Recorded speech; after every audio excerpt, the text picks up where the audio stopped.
Hello everyone, welcome back to another Tomato Sauce stream.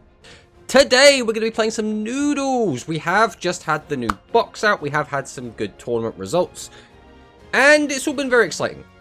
It's time though to delve into the Noodles. So last time we did XQT, which that was more because of the XQT hype. I wanted to get the video out ASAP. I'm not a big fan of XQT. I'm not super invested in that deck. I don't really like them very much, if I'm being completely honest. So, this week though, or this day, we're playing Noodles, which is a deck I am super excited for. Now, I have already played Noodles a bit. I did take them to 2 different tournaments. I've taken them to 2 different point battles. And I will say they are fine. They can take games off of the best decks in the room. The issue I've seen with Noodles, like the big overarching issue, there's another deck that came out in this box, being the Red Eyes Meteor deck. And they feel very similar, right? The Red Eyes Meteor deck is a deck that spams out high attack monsters and pops cards on your opponent's field. The Noodle deck is a deck that spams out high attack monsters and pops a card on your opponent's field. And both decks can technically pop more than 1 card a turn, except one of the decks does it a lot easier than the other. Right? Red Eyes can pop cards a lot easier than Noodles can. Noodles are quite consistent at getting a pop, but getting 2 pops in a turn, well, you can't even use the skill in the turn you want to do that, so it's a little bit tricky.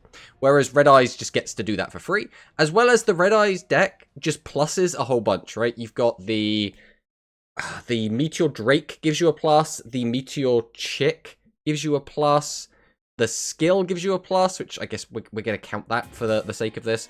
You can also get a plus off of one of the fusions, which then can go into a card that gets you another plus, and you could arguably do the same thing with the Drake with the Meteor Drake into the Drake, the Meteor Chick. We're trying to get there. Meteor Chick into Drake is like a plus into a plus, which is like a +2 off of 1 card, which it sort of isn't really, because you have to tribute the body afterwards, but it kind of is. So like, it's a weird. Regardless, that deck is a lot more plussing, so it just feels just like a lot better. It just feels a lot stronger.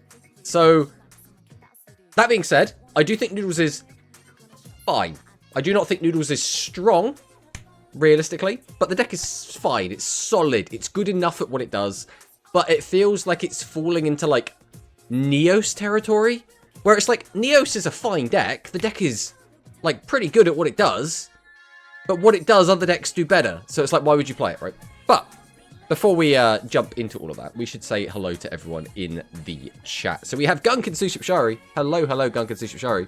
We have JD Scrub with Morning Tomato. Good morning, JD Scrub. I mean, it's the afternoon for me, but good morning, my friend. We have Islet in the chat. Hello, Islet. We have Rarity in the chat. We'll do an exclamation mark. Rarity in the chat. Always got to give a shout out to Rarity, who is having a big Saturday stream. So everyone should tune into that. It's going to be a big debut, I believe, is what it's called. We're doing like a big model update and a big like revamp of everything. It's going to be very exciting. Noodles, I hope this deck is good. Like I said, I've played it a bit. It is fine. There might be a build that comes out that like fixes a lot of the issues, but I don't think it's going to happen.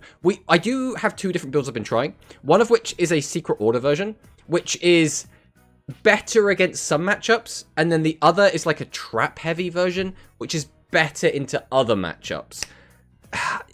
You can try and go half and half, and then it just comes down to like, just don't draw the half you don't want to see for that matchup.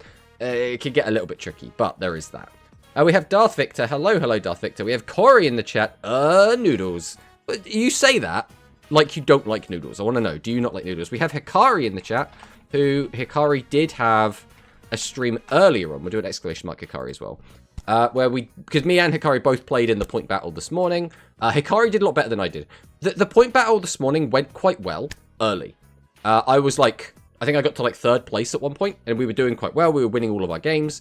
And then I queued into the same Red Eyes player 4 times and got beaten all 4 times and lost like all of my points. And I was like, well, I guess I'm out.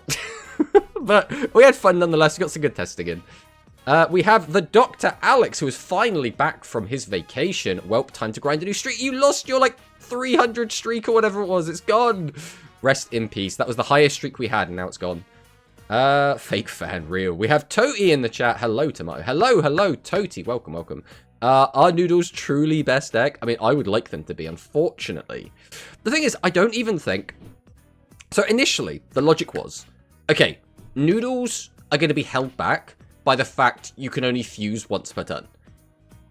After playing the deck a bunch, that's kind of true, but there are a lot of situations where even if you had the ability to fuse again, you wouldn't be able to anyway, especially if you're drawing a fresh hand of 5 cards and you don't get to, like, tailor pick the hand, right? So it's like, kind of, but also, I don't think that is going to fundamentally be what's holding them back. It's a tricky thing to unravel. Like, if you just don't find Spice, the deck doesn't do a lot. It's kind of a bit weak. So, like, that's one issue. So you'd like the skill to sort that out. Even just throwing Spice into the graveyard for free would, like, be enough to just make sure the deck is always functioning. Only being able to search modulation once also kind of holds it back, but that's only if you get into a grind game, which ideally you don't want to be in a grind game, so, like, it kind of depends. Let's try and catch up with chat. Let's try and catch up. If you don't like Execute You before because they were tier 0, but surely you like them now that they're the opposite. Yeah, but now they have no personality. There's no, like, flair with them. They're just mid. Like, they're just extraordinarily mid. Like, there's no interesting skill. The deck isn't doing anything fun. Because you gotta remember, back when Execute You first came out, the appeal was, 1, waifus, 2, it's, like, the only level 6 deck, and they all get to do, like, weird things. And it was like playing on a different axis, because up to that point, every deck was basically just level 7, 8, aggro good stuff. That's kind of every deck. Now, we did have Gate Order around that time as well, and that was the other, like, weird deck, which was like, you know, just spamming out level 7 normal monsters, which is, again, I didn't like that either. But comparatively to everything that came before, XQE was really unique. And then now that's not interesting anymore, because we have skills. I don't know, it's a bit of a weird one. Yes, debut, we're having an EDO Rush Duel Run, which should be very, very exciting. I will be joining that after the Deckmaster Cup. I didn't actually realize as well, the Deckmaster Cup is starting a lot later this time than last time, which I thought it would have been earlier because the clocks changed for America, but apparently it's starting later, which is very annoying, but it is what it is. I love Noodles. I'm the biggest Give Me Noodle Maximum Konami advocate. I don't know if I want a Noodle Maximum. I don't think I want that. We have Vital in the chat. Hello, Vital. Welcome, welcome. It was an excited Is there such thing as an excited Or unless it's meant to be like a rather than a And also, it should have been tier 1, please. We have United in the chat. Hello, Tomato chat. How are you all? Hello, United. Yeah, watch-alongs were at 4 AM. Or just show up at 4 AM. Come on. Like, what do you want me to do? United to go. I was curious to see how the deck would work in current Rush meta, honestly. I mean, yeah. I mean, it's always interesting to see how things translate, right? Hello, Rarity. When do you need your Chaos Galaxy list? We have King John in the chat. Hello. I know it's a bit early, but does everyone have their ramen cooked? I mean... I haven't actually eaten noodles while playing Noodle Ninjas yet, but there might be some sort of secret buff in there. We have Mateo. Hello, Mateo. Welcome on in. Always a pleasure. No problem. If you don't, you have to go ahead and treat yourself to a bowl of noodles. I don't think I have noodles in the house right now. I might do. It's one of those things. After being a student, right, and anyone that's been a student or is currently a student can probably attest to this. When you live away from home and you realize you have, like, either big deadlines coming up, you have a lot of work to get on with, or your social life is very active, you're going out a lot, or, you know, it could be that your gaming life is very active and you have a lot of time. Having just noodles around is really helpful because it's really quick and easy to make and they're dirt cheap, which means, like, as a student, noodles are like the perfect food. Now, obviously there's a difference between, like, a really nice curated bowl of ramen and a shitty pack of, you know, instant noodles, right? There is a bit of a difference there. Regardless, it's still very easy to have. So I used to always make sure I had a pack of noodles. But I don't know if I actually have any at the moment. I do not know if I have any at the moment.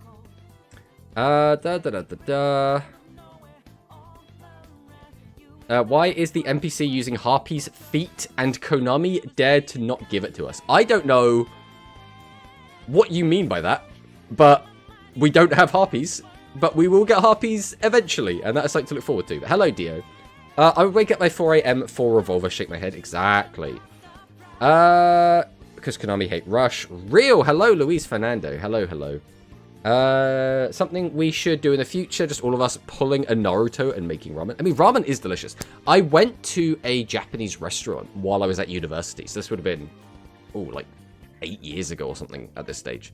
And I did get some ramen with some of my friends. I believe Dr. Alex was there as well, actually.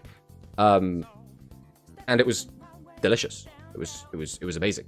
We got some sake with it, you know, as you do. Got to go full weeb.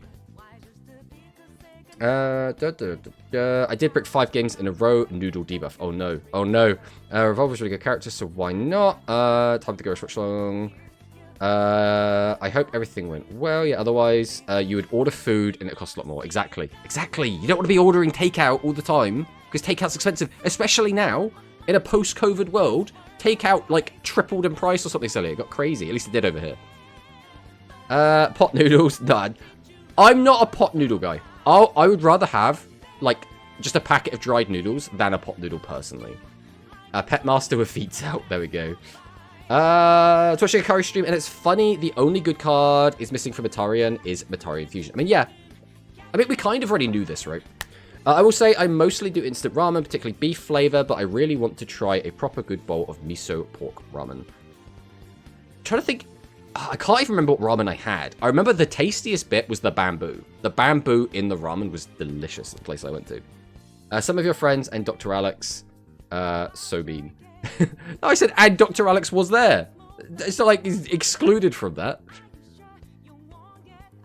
Alright.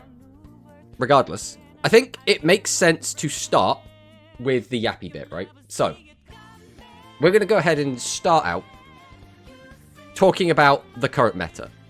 So we've had 2 tournaments so far. And as you can see, the winners are not... They're not the worst decks, and they're not necessarily the best decks. First things first, the obvious. We have a new deck won a tournament. That's fantastic. That's what we want. We want new decks to win. Excellent. We don't want to just see the same old decks winning all the time.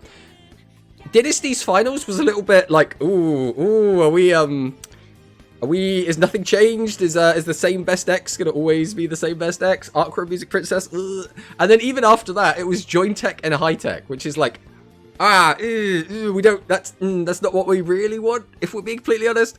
But Red Eyes has come out of the woodwork and shown everyone that they are a top deck, which is surprising. So XQE did end up in the quarterfinals.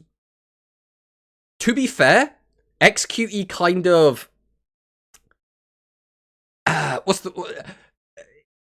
XQE made their way into quarterfinals by winning a mirror, which meant they couldn't not be in the quarterfinals, right? So, like, it's like, take it with a pinch of salt that I don't think XQE realistically is going to make top 8 consistently. This was an outlier. But Red Eyes seems to actually be doing quite well. We've also had 3 point battles now, which is the Nanao point battles, which again I post in the Discord. So if you're interested in playing in them, they're always if I remember, I post them in the Discord. Red Eyes has been performing very, very well in every single one. So in the one that we had today, 2nd, 3rd, and 4th were all Red Eyes. And again, it was Red Eyes Meteor, because again, there are multiple ways to play Red Eyes. You can play Red Eyes Meteor, you can play Red Eyes with the Black Skull Dragon stuff, which is like the summoned skull half. So the Red Eyes Meteor version of the deck is performing very, very well in point battles. And as we can see, it did perform very well in the Rush Duel Links Weekly, hosted by Mono. We'll do an exclamation mark Mono as well. We gotta shout out the boys. We gotta shout out Mono. Because we love Mono here. Everyone should love Mono.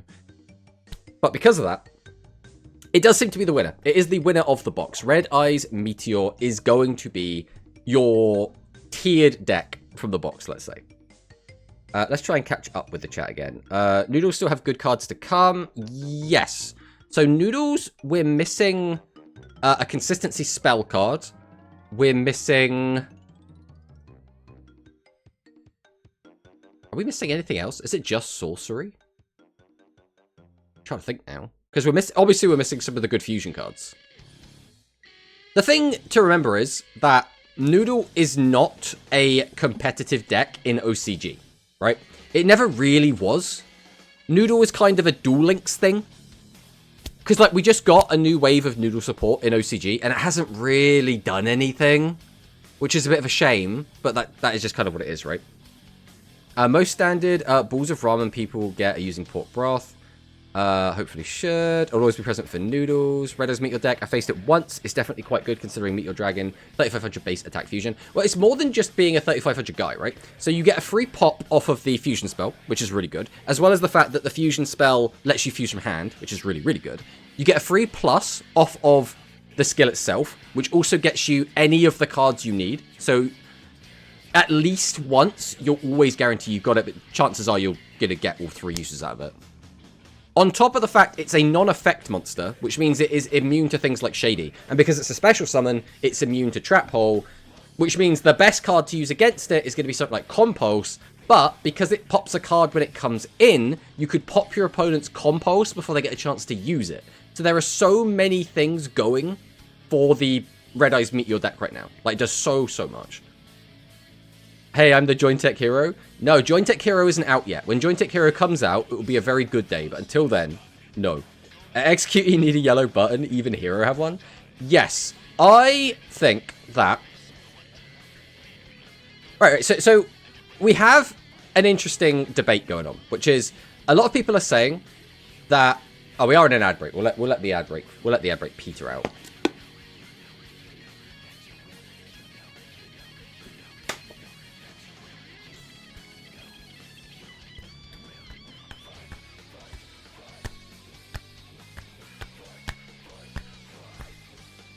Alright, 3 seconds, 2 seconds. Welcome back from the ads, everyone that was hit with the ads. So, Execute, the elephant in the room. Should Execute have been given a skill? Yes. Should Execute have had some of their cards locked behind a skill? That is the actual, I think, interesting conversation. Which is, should it be as is, where Lilius and Lumiere Frontier are still skill locked, but the skill also does something? I think that is the more interesting question. It's like, first off, should those cards be locked? Kind of, I think is the answer. So, a lot of skills that we have now just hard lock you into stuff, right? If you look at, like, the Noodle skill, for example, we're hard locked into Fire Pyro. If we talk about, let's say the new Red Eyes skill, right? That locks your high levels, so anything I think it's 5 and up, to being very specifically the Red Eyes Meteor cards, right?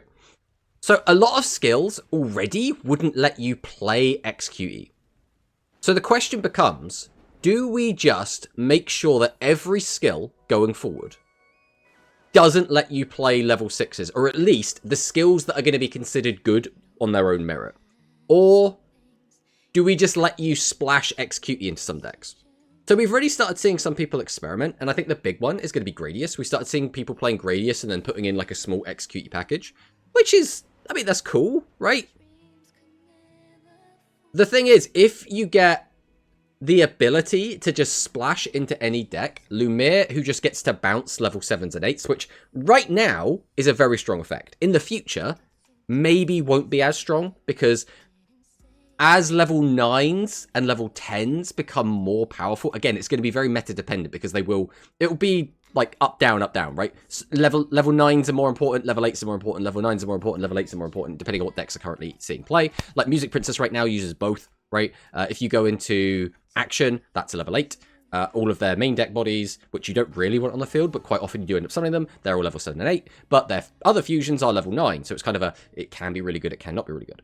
But then you would also get the idea of, you could also splash a 2500 summon from the hand, which again, that's not anything crazy. I don't think getting just a free 2500 body is the end of the world at this stage where we are. We already, like, Aqua just does that, like, for free. We have the D-Linker deck that just gets 2500 bodies for free. There's a lot of ways to just get 2500 bodies for free. I don't think that matters anymore. The controversial bit would be Lumiere Frontier. If Lumiere Frontier could be splashed, that suddenly becomes very, very interesting. Now, all of a sudden, any deck that can make use of using level 6s that aren't, like, you know, don't have a skill restricting them, now get access to a way to bounce a level 7 or 8, and potentially also then go into a contact fusion that gets rid of another any face-up monster, which could be quite strong as, like, a splash. So, like, it's a tricky one. I think, personally, I would still have Lumiere Frontier skill locked if we want it released. I would remove Lilius from the skill and just put it out in the box. And then I would give them an actual skill. Like, on top of, like, oh, when you know, at the beginning of the duel, add 3 to your deck. But also, you can use the skill and you do something, right? So either get a plus or just get a search or something. Even if you don't plus of it, I still think being able to fix the issues would be really, really nice. And we are also not in streamer mode, so we'll fix that. There we go. There we go. Anyway, that was a big old rant. Let's try and catch up. What was the was that you in the tournament then? Yeah, execute kind of sucks. I haven't even faced it yet. I know it's not an UPC. We love mono. Why did the limit Noodles skill to 1 fusion per turn? I think they are still kind of scared of it, but at the same time, in my mind, I'm like, I kind of get why, but if we're going to do that, why aren't we limiting Red Eyes to only fusing once per turn? I don't know, it feels a bit weird to me, because Red Eyes can quite, like, they don't do it every game, but, like, they can quite competently just make double Meteor Black Dragon and wipe 2 cards off the board and have 2 3500s that aren't affected by a lot of trap cards. So, I don't know, it seems a bit weird to me. Like, we'll nerf the worst one, but we won't nerf the better one. It just seems kind of strange. Needle deck would be better in OCG because they've had plenty of time to print new cards to them. Suddenly adding to Duel Links makes it a beta build in a sense. Kind of, it's more like, without a skill, I don't think the Noodles would be doing literally anything. So, I don't think they're going to thrive in OCG, because they've just been, like, power crept, and there's not enough advantage generation there. But in Duel Links, they have a chance, because skills exist. The issue is, the skill they got is okay, but it's not strong enough. And that is the thing. Konami have the ability to balance the skills however they see fit. They could make them really, really strong. They could make them really, really weak. They could make them something in the middle. It feels like even the Red Eyes skill itself isn't anything like super impressive, but the Red Eyes card quality is really impressive, and combine that with an okay skill, and you get like a really strong deck, right? Fusion just make multiple special summons of Sub-Ramon's Ace. Bro, we've just got a new box. Stop yapping. Stop playing, bro. Alright, let's... Can I do a custom? There we go. We'll give him a... Can I not do like a...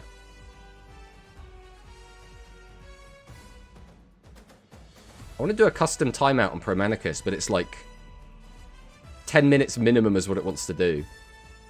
Alright, let's just give him a 10-minute timeout. There you go, Promanicus. There you go, you earned that one. Alright. We back. It's likely more because the fusion can just make multiple special summons of Sub-Ramon's Ace. What's the problem? Yes to Broth, skill lock plus additional effects. Locks your high levels to Pyros as well, so the deck won't have much variety in regards to high levels. Locking cards behind skills is criminal. I disagree. I think it is an interesting design space to allow access to cards, but only under a curated, like, way, right? So, I think that if we had access to full custom, not restricted to the skill, Gradius would be so much stronger than it already is, right? Because you can now play, like, a real skill instead of the Gradius skill, and you would still just have all of those Gradius cards, right? So, it's a tricky way to balance it, but if the alternative is we don't get the cards at all, I would rather have the skills locked to, or the cards locked to a skill, personally. Yeah, I've seen Gradius a lot more lately. My ranked climb, it's because the cards would be regarded, I should mention it to be, as OP in Konami's eyes, plus some of the skills and speed the same.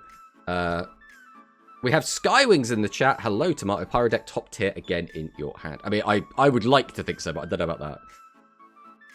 It's actually better to be a no-skill deck than a skill deck for Gradius and Execute. Crazy time for Duel Links. I mean, kind of, right? Like, Gradius was performing very, very well. Like, it was performing decently in tournaments, and obviously did really, really well in the GRF without a skill. Now, what we've done is we've thrown the D-Linker stuff in, which I personally think is an improvement, but I think that could be up for debate. I think some people would argue maybe pure Gradius is better than D-Linker Gradius, but I think the D-Linker version is better. It's awkward, right? How could they be scared of that when Music Princess exists? Konami logic, I swear. Yet Music Princess still feels like the most unfair deck. Like, it does so much, bro. It does so much. That deck is what all other decks strive to be, right? It's so weird how we're just fine with that deck existing. And then, like, we're not really giving it any real nerfs. Finally give that deck some limits again. I had one duel where I did 3 Noodle Fusions in a turn. It's definitely good, but my hand wasn't custom. Yes, that's the other thing. What I found is, if you're able to maintain, like, your board, just, like let's say you go first, you play cards, right? Your opponent doesn't just wipe all your cards out, and now you're going, you know, it's now turn 3, you've got cards to work with, and a 5-card hand. You can just pop off, right? You can now go for a double broth and spice board, pop 2 cards of your opponent's board. If you've got back row hate, even better, you can start wiping out your opponent's back row, and you can just murder them. The issue is that doesn't happen a ton, right? That's the big issue. I was hyped about Execute, and it turned out just a meh deck. Yeah, that's unfortunately gonna happen. This isn't the first time it's happened, and it's not gonna be the last. Yeah, Dimension Linker plus Power to Weave Hope combo really give greatest sudden boost. Music Princess Fusion once per turn is not the way.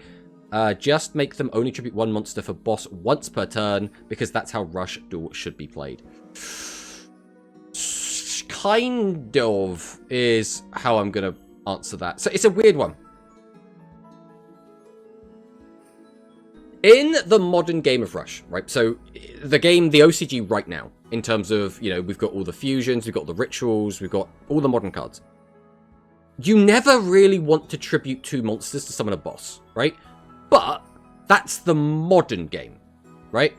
When we're playing Duel Links, we are now in a situation where we have skills that give us discount on bosses. So now if you ever summon a boss with 2 tributes, it just feels really, really bad, which it shouldn't. We're not at modern levels yet, right? We're not at, like, Animagica doesn't exist yet, right? So we shouldn't be in a situation where having to tribute 2 monsters to summon a boss feels bad. But because we also have some Enter the Battlefield traps, so now we have Execute Catch, we have Shady, obviously, we have Trap Hole, etc., etc. If you tribute 2 monsters and you drop a boss and then get hit with a trap, there's no worse feeling. It's just like, I've invested so many resources and just been stopped by my opponent flipping over a pink card. And I'm like, I don't know, man. It doesn't feel good. It does not feel good. I don't know how we fix that, though, because Konami seems intent on giving us some modern decks and then releasing some really old decks. And then it's like, okay, but we'll give the old decks the ability to, like, get a skill that pluses a ton, and then we'll give them discounts. And I'm like, yeah, what you've done is you forced Jointech and Aqua and Music Princess to be meta relevant. You have succeeded in doing that. But now this is the baseline that all other decks are held to. If you're not doing this, I now look at you and think you're a bad deck because you're not getting all this free value. So it's really difficult to now find a fix for that. I wish the new Rush OCG cards for Dragius come to Duel Links soon, since they didn't help the deck that much, but in Duel Links they could make a difference. Yes. I mean, just in general, just throw more cards at it, right? Now, you could make the argument, oh, Konami has to think about how to balance it, and oh, they got to come up with how the new skills are going to work. And I don't care. You're Konami. You have, like, infinite money. Just pay people to do it. Give me new cards, give me new skills, try and balance it in some way, and let me have fun, right? That's what I want. Can we just ban action and call it a day? I still think action should be limited. Like, at least, like, you should only be able to have 1 copy, which you can do in a number of ways. Obviously, you can just slap it to limit 1, but then that conflicts with like a straight pierce, but you could put it to like 2 and put something else to 2, so now you're forced to run one of it, sort of thing, right? I'm glad they hit Music Princess. I'm glad they hit it. I don't know if it was enough, because playing in the point battles, I still think Music Princess is what I play against the most in any of these point battles. And it is still a scary deck. Now, I have been beating it a lot more, but people are still playing it a ton, right? That Divine Breath. Yeah, they are... Hello, Ursus. Welcome, welcome. Yeah, they are restricting Noodle to 1 fusion summon. Meanwhile, Music Princess can summon 2 to 3 fusions per turn. Great balancing. I mean, we had a duel on Tuesday where our opponent wasn't even playing the Noodle skill. Not the Noodle skill. Wasn't even playing the Music Princess skill.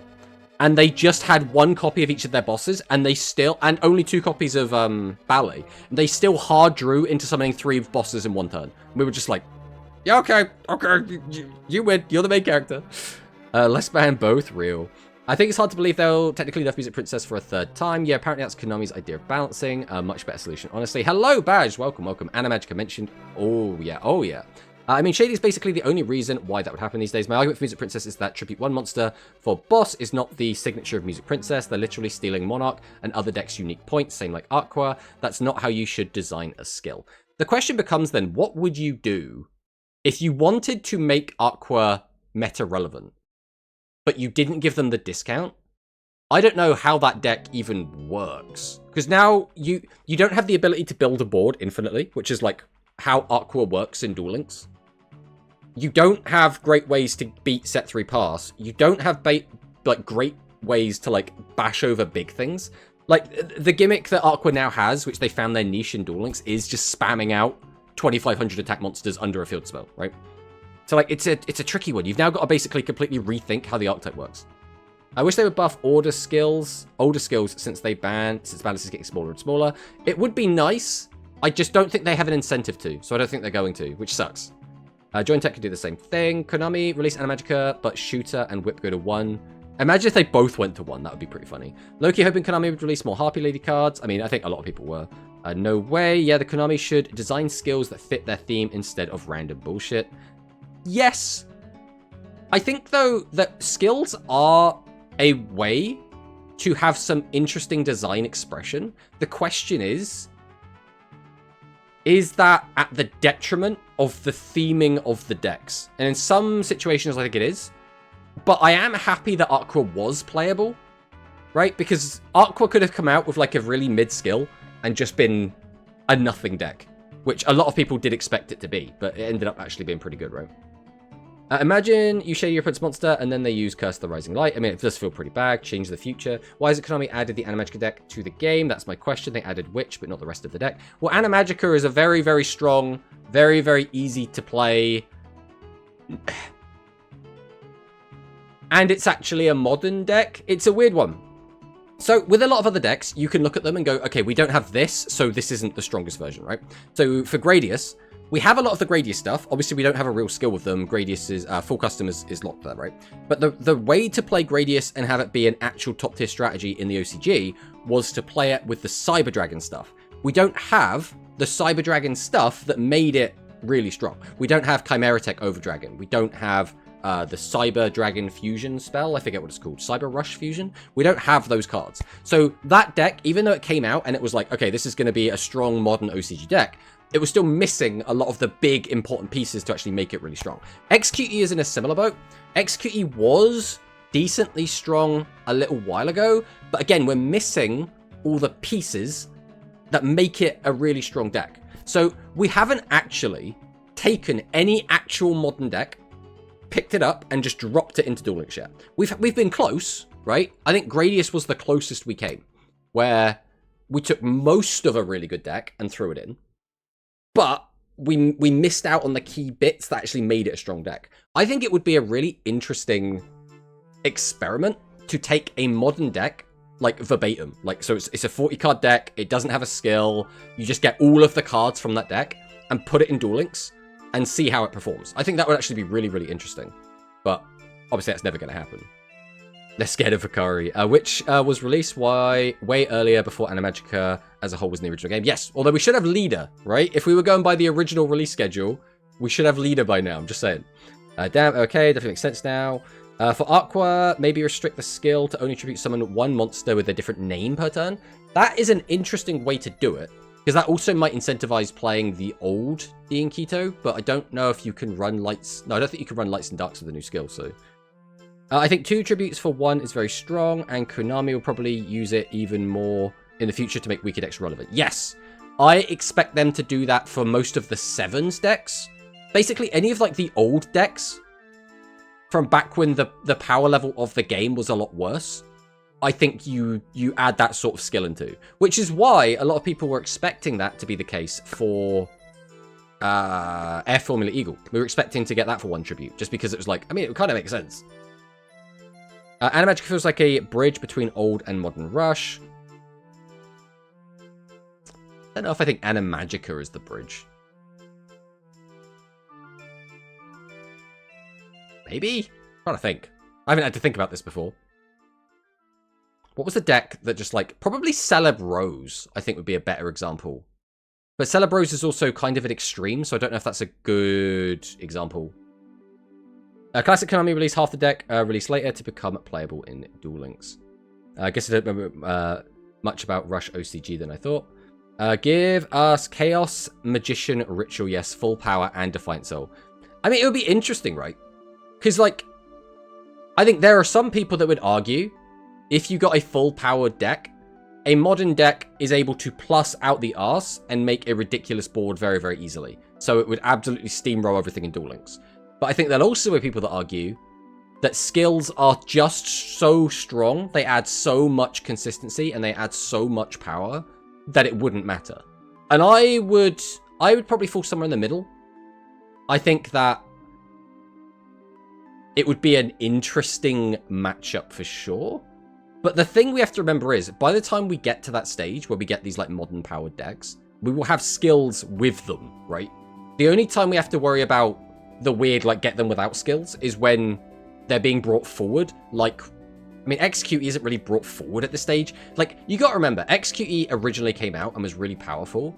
Like, the start of Go Rush. So that means that's before we had, like, the Galaxy Fusion cards. And we've had the Galaxy Fusion cards for a long-ass time now, right? I like the Falcon deck. I'm surprised they haven't added Celeb Rose to Duel Links yet. Maybe Rovian and Una double unlock soon. I mean, we keep saying that, but at this rate, 2028. Just Konami knows. No, I believe it'll be sooner. All right. But if we take a quick look at this, right? Aqua is tied currently with Red Eyes Meteor. These are our 2 best decks currently. Now, if we take the point battle results into account, Red Eyes Meteor is the outlier of being like the strongest deck in the game right now. Now, it is still week 1, right? People are still working out builds, trying out the new stuff, trying to work out how to play against the new stuff, trying to play against the old decks, etc., etc. We're still in a very experimental phase, but Red Eyes Meteor is looking good as like our first impression. The downside is there is nothing else on this wheel, or this pie chart, that is new. And the only other thing we get in top 8 is XQT, which sort of feels like it wasn't deserved. So, it's a bit of a tricky one. People want to play with the new toys too. I mean, yeah, we already mentioned that. We literally just said that. But it's interesting to see how this is going to perform, right? It's interesting to see how this is going to progress going forward. Today, we should have a Quantum Rush. Tomorrow, I will actually bring this up now. Tomorrow, we are actually going to be having a Starry Rush Cup, which is going to be an interesting one, right? So we've got a Starry Rush Cup tomorrow. We should have the Quantum Rush Cup today. And then on Saturday, we're going to have the Deckmaster Cup. And then on Sunday, we're going to have the great return of the Duel Links Grand Prix, Go Rush Grand Prix 28 by Grand Harrier himself, which is going to be fantastic. I'm so looking forward to playing in all of these events. There is so much Rush going on this week that is going to be a really, really good time. Now I think about it, they haven't added much Galaxy cards since the release of Eternal Galactica Oblivion, right? I'm trying to think now. Didn't we get... No, I don't think we did get any new Galaxy cards. I'm trying to think now. I feel like Executee should at least get an attack boost in their skill. I mean, kinda. Yellow button, Red Eyes deck for the win. Exactly. Hello, a nerd named BT. Welcome, welcome. Tomato will win all the tournaments. No, he won't. He's going to play Noodles in every single one, except Deckmaster Cup that he's not going to play, because he's going to stream it. And he's going to lose every single time. Monarch is a galaxy. I see the Kappa. I still don't think that's a joke. I think that's funny.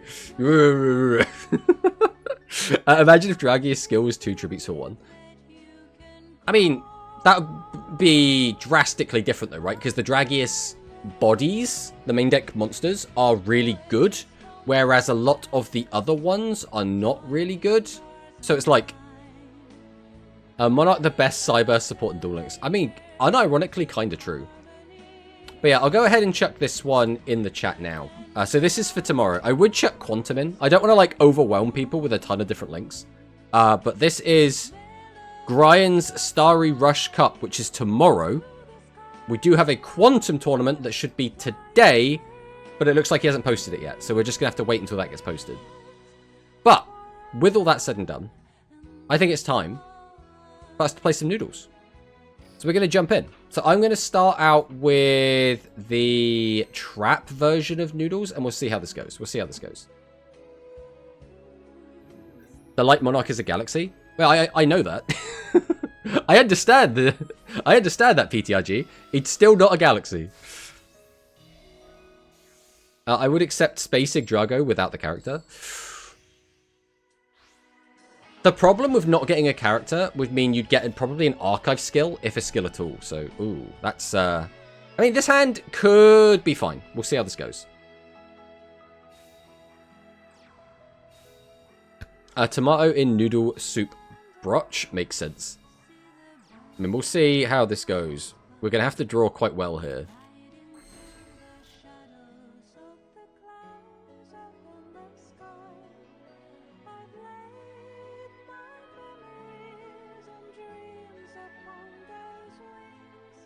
Okay, we only really have one proactive play to make, so I guess we're going to go for it. So I will reveal that I have Flavor Inspector. I need this. And I'm going to need this. Then we send you to the graveyard. No, we send you to the... I kind of need this in the graveyard to make any kind of play. I want to get value off that, but I can't. I need this in the bin. So we have to send this. We'll normal summon Special Operative. We'll go ahead and activate the effect just to get another card in the graveyard. We'll summon out Flame Ruler.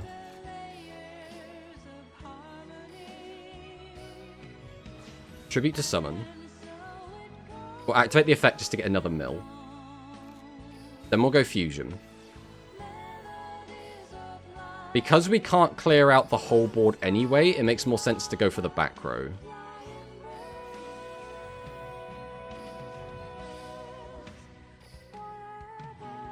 So we'll hit this. It looks like we're against heroes. Is there a reason to mill another card? With this current setup, I don't think it matters. So I think we are just going to go to battle and swing. Alright. Let's see what he's got. Something, something, send nudes. Exactly. Ah, we missed the 50-50 on the POG. Feels bad. Feels bad, but it is what it is. Space Dragon would only played by Zion, so it would be more suited with Zion being added to the game. I think Zion, as well as an interesting enough character, he has enough duels, and his deck is interesting enough. I think he should come out as a playable character, personally, but... Just give the skill for now. I mean, you could. It'd be a bit underwhelming, though. Starting to play Expedition 33 for the first time today. My PC was making problems, and I could never play it, and only saw people's playthrough. Yeah, I mean, I like Expedition 33. I think it is one of my... Like, I'm a big JRPG fan. So with that in mind, I think it is one of my favorite video games, period. I do genuinely really, really like it.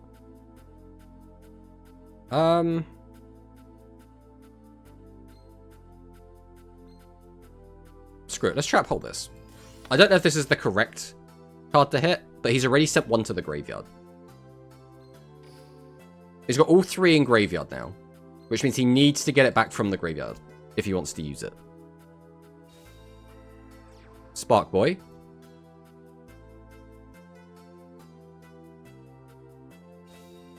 Fusion. Okay, this is probably the best case scenario. So he can use the skill to reduce the attack of Rich Broth down, which is fine. So he can clear this whole board. Okay, tactics here is a bit weird. Why would we wait till now? We could have done it when we had 2 monsters on the board just now. Okay, Avian back to the top, which means he now has access to Avian again. So it comes down to, are the last 2 cards in his hand something he can fuse with Avian? Never mind, he's just gonna be the main character and just get Avian and Best in the Trickster hand. Okay. Right, well now this is looking a bit more dire than it was. Set Pot of Greed, he's a madman.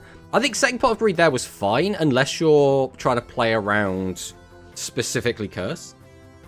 Other people have got called their noodle deck Send Nudes. Yeah, everyone calls that.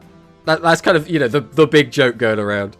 Thunder Giant. Hello, Duke. Welcome, welcome. He's the chosen one. Thunder Giant in 2026. I mean, he's bullying us right now. I mean, he has sort of drawn custom. Like, he opened Pot of Greed 3 monsters. He drew out the spare tactics to pop our other back row. He's had 2 copies of Circulation to dig through his deck for everything he wanted. He got a double hit off of Argent. Obviously, he forced one to work, but, like, the second one was just entirely RNG. He's also found... He's just got everything he needs. He's got absolutely everything he could ever need. And we have a spare Freed. That's how, like, in such a bad spot we are. I mean, this is not looking good. We've had our entire board ripped apart, and we're going to take a ton of damage, and we've got to beat through his entire board. I mean, we've basically been custom-handed. There's not really much more to say about this, unfortunately. We have to just hope that we draw well now. But even at this point, we're not going to be able to OTK him. So we would need to have enough of a hand to break this board, as well as get trap cards to protect us. And I just don't think both of those things are going to happen.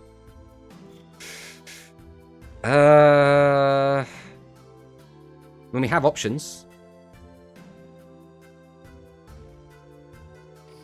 Alright, we'll go ahead and dueling as Ramen, reveal the spice. We already have that. We're gonna need this either way. And I'm gonna need this either way.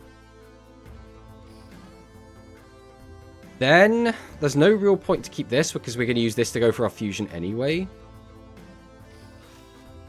So now the question is gonna be, is there a reason to go for another monster? Realistically, we're not gonna be able to boost it high enough, so I don't think it matters. Keeping a card in hand? I don't even think we can keep a card in hand. Unless we just ignore his back row. Which is super greedy, but that might have to be the play. Alright, we'll summon out Stray. There's no real reason to use Stray's effect here, unless we just want to dig for normal monsters, so I'm quite happy to just not. We'll go Inspector. We'll go Flavor Shift.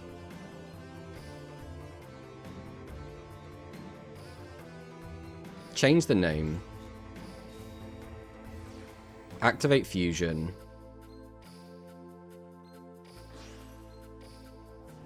Summon out Spice. Activate. Bring back Spice. Destroy a card. How much do we care about the back row? We can beat over both. Anyway, I don't care about that. I think we will get rid of the back row. We'll set. Activate. Go to battle. We have to beat over this. And we want to beat over this. Unfortunately, we're getting, like, no damage in. But we had to get rid of both of those monsters. And we had to leave a card in hand for the trap card to try and save us. But I think we're probably still just dead. He should be out of Avian Spell Tactics. He's already used 2. Unless he's playing 3. Which would be kind of wild. He hasn't got a Flame Wingman in Graveyard, which means at the very least, he doesn't have, like, a free Oh, see, this is going to be the issue. I think he's going to bring back Avian and Burst Dinatrix, use the skill. Oh, okay. So we have a Burst Dinatrix in hand. So we're going to send this, reduce this, summon Burst Dinatrix. Okay, I think I see where this is going. Question the odds on the set card being MST. I mean, not super high since he's really got 2 Avian in the graveyard, so it wasn't super high.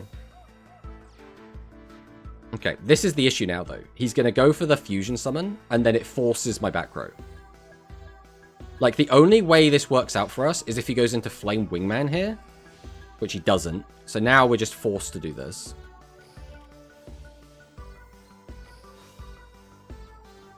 Now, is there any reason to flip one of these guys down? I could only flip one. The attack points aren't going to make a difference. If he just summons anything, we just die. I don't think it's worth flipping any of my guys down. I could flip this down for the sake of it. Sure. Alright, now I think we just die. My gut feeling is he's going to drop Miracle Fusion. Okay, he's going to get a double draw. I mean, there's nothing we could do about that.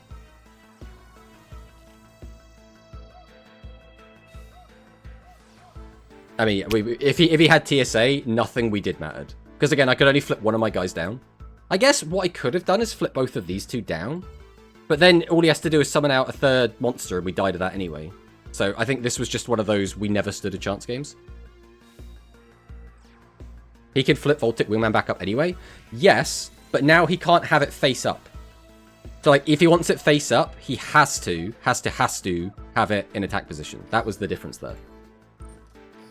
It's always important to change your opponent's battle positions when you can, because there's a chance it might hinder them. Custom hands belong to him. Yeah, there was nothing we could do there. There was literally nothing we could do there. Hello, Penguin. Welcome, welcome. That, unfortunately, was just a game where we didn't stand a chance. There was nothing we could have done. I don't even think if we had a custom hand of our own, we could have outplayed that. Hero is just a stronger deck, unfortunately. They're so lucky he didn't draw into Nib. Real. Oh, this is a pretty rough hand, if we're being honest.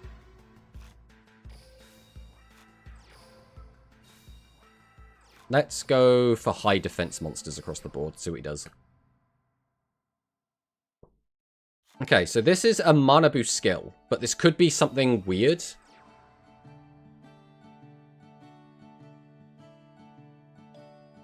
If he's playing the maximum, it makes sense to potentially use this here. But I don't know what he's on. If he just summons like a boss monster in a sec, I'm going to feel really silly if I trap hold this.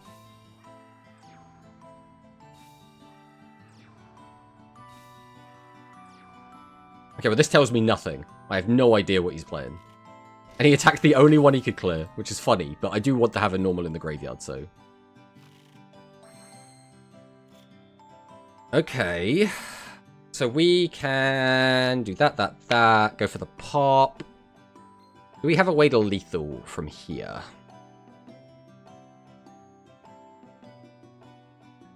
Either way, we don't need to make a second fusion with this, so we're going to go ahead and use the skill. Don't need modulation.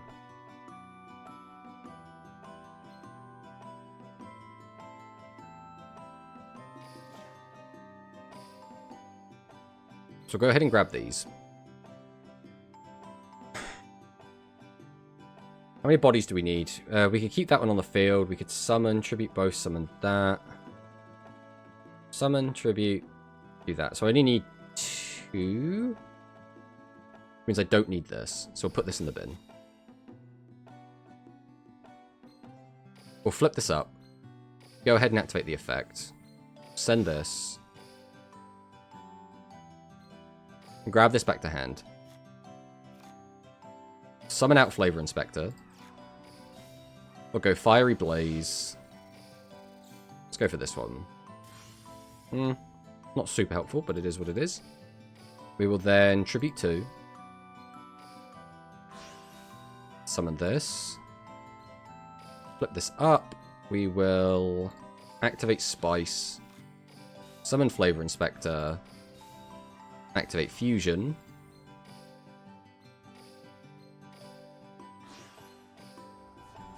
Summon out you, activate your effect. Alright, how much damage have we got? We currently have 1, 2, 3, 4. We can boost everything by 400. So we're looking at 51, 69 plus 12. So we have lethal, I believe, unless my maths is very wrong. Which means I can pop a back row.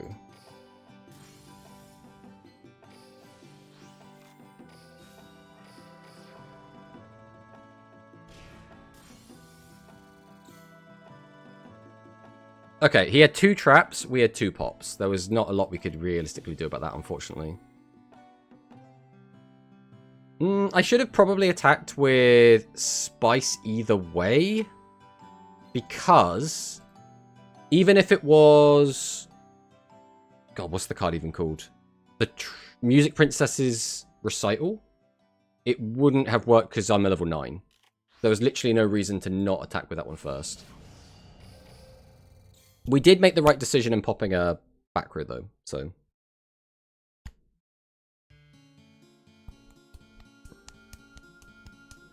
We might have a double Shining Line here. I mean, yeah, we were just giga dead there. Good afternoon, Mr. Dinosaur Wing. Hello, Barox. Welcome, welcome. When I play versus this, they have it immediately. When Tomato plays it, they summon a guy and pass. I mean, it just depends, right? I've played against this deck a bunch, and usually they get it out pretty quick. Is that Grand Harrier in the chat as well? Hello, Grand. Welcome, welcome. Do an exclamation mark, Grand. Always got to give a shout out to everyone. Let's trap hold that, because again, he's playing the maximum, so we're not expecting many normal summons to come out of this guy. TSA means probably not a maximum, maybe.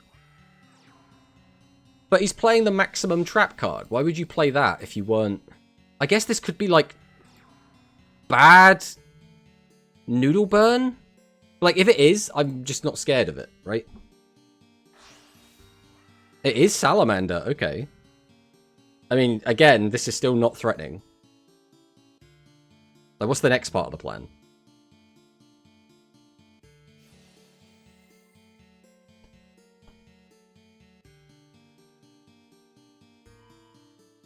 Clearly I was wrong. I mean, doesn't look like it to me. You shouldn't put yourself down so much, sorry.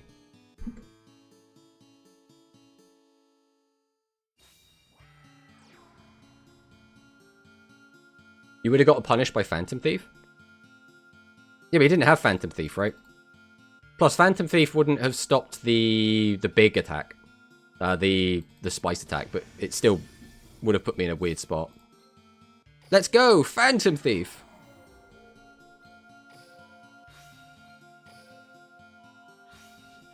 I think I'll keep the Pot of Greed.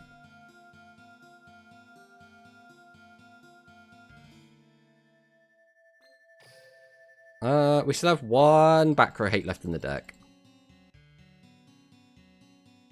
Is that a Persona 5 reference? Yes. Yes, it is, Badge.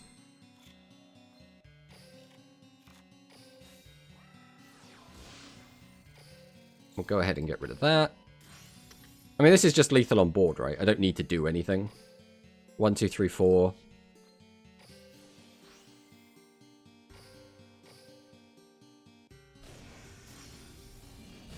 I mean, we'll take it. We'll take it. I should have discarded the Pot of Greed for extra draw. Oh, why didn't I think of that? See, this is why United is the top tier player that keeps winning the Ragnarok tournaments. And I'm just a bottom feeder. Do you play Extra Spice? I do not. There's no real reason to play Extra Spice unless you just want...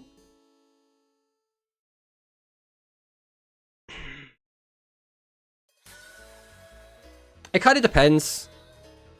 It's a bit awkward to play Extra Spice.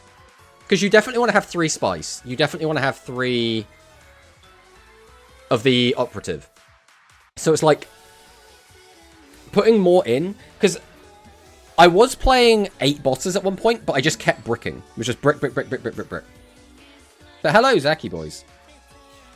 Phantom Thief lets you cycle your whole hand? Yep. It's pretty big. Do not ask Phantom Thief what they used to steal in OCG. Real.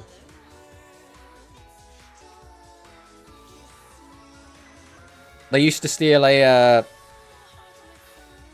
early 2000s, late 90s white... What do we call Scatman? Is he a rapper? Like, I don't even know what... Oh, this hand is garbage, by the way. This hand does nothing.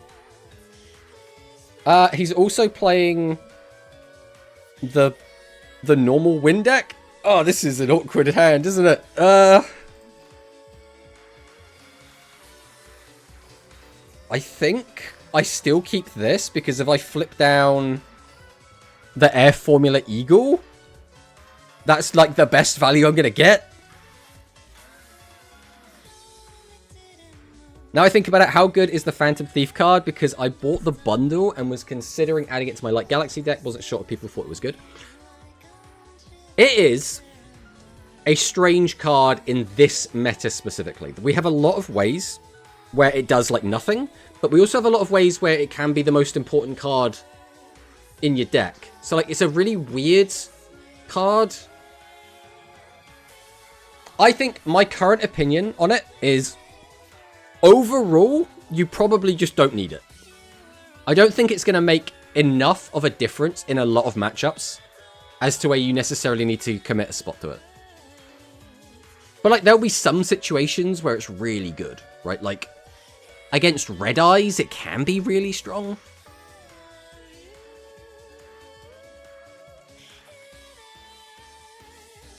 It's hit or miss, literally. I mean, yeah. I thought you needed to draw 3 and keep 3. No, no, no, no, no, no. You can draw 3 and get rid of 1.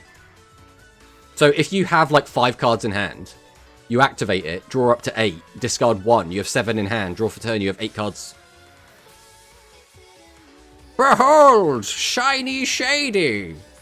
With the power of my Shiny Shady, I will flip your silly bird jet face down. So it's 50-50, basically. It kind of depends on what deck you're against, right? And then, depending on the matchup, it also gets a bit weird. Because it's really good into Red Eyes, because that's like a level 8 and lower deck. But, if they just pop it with the fusion spell, then it doesn't really do anything. Could you not flip up? Okay, thank God. Thank God. Ember managed to survive that. Alright, Following World is fine. Does he have another tribute to go over this, is the question.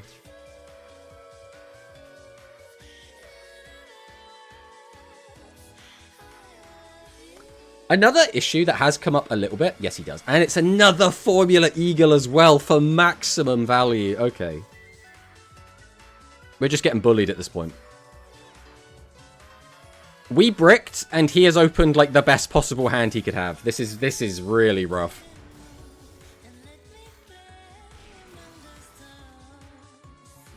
I don't think we're going to win this one, guys.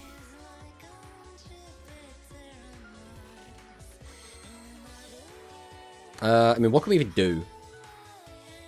We go... We have to rely on the traps, but I don't even know if we'll be able to maintain traps. I mean, probably will.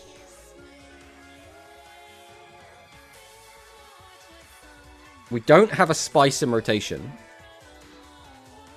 We have no way to draw into it, so it's entirely off of if Special Operative just sacks. So, I mean, we could just hope it does. We need this to do anything.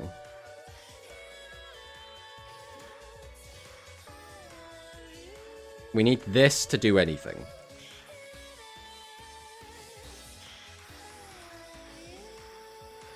Right, we summon. Right.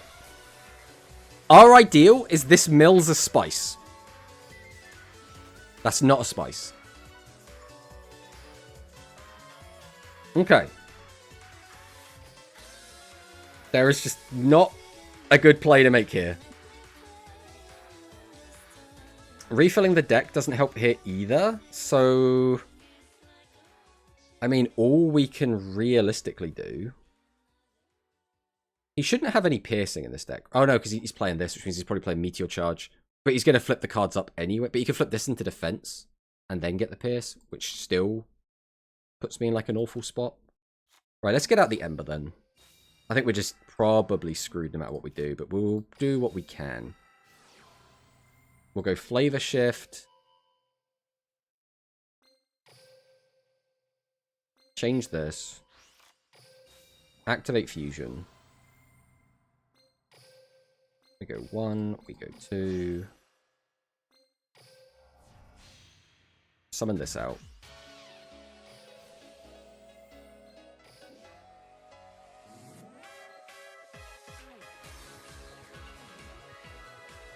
Is he playing the silly trap card? That's the other question. I think we're going to put this in defense because I don't trust that he's not going to have the silly trap card.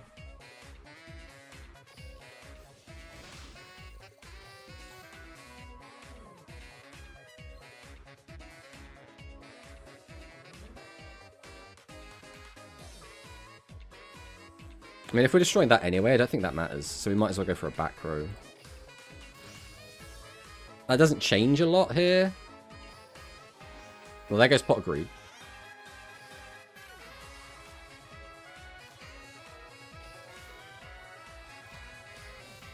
Alright, we're not keeping our board either way, so I think we're better off keeping this in hand. Alright. This is probably the best we could do.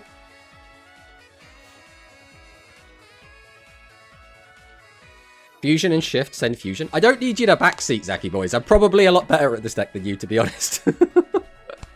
I hate this Win Vanilla deck. It's so dull, yeah. Maybe we should pop Field, because only the level 3 can add it back. Yeah, but he can just get to the level 3 quite easily anyway, so I'm not really too worried about that. Plus, we'll have more options to pop it. What I'm more worried about is the back row doing something significant.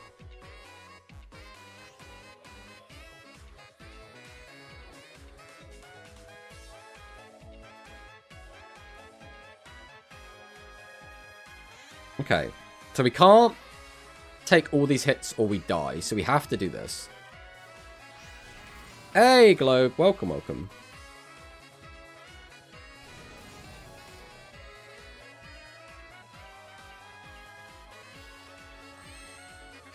Okay, what do we want to do now? Summon, tribute for that. Summon that.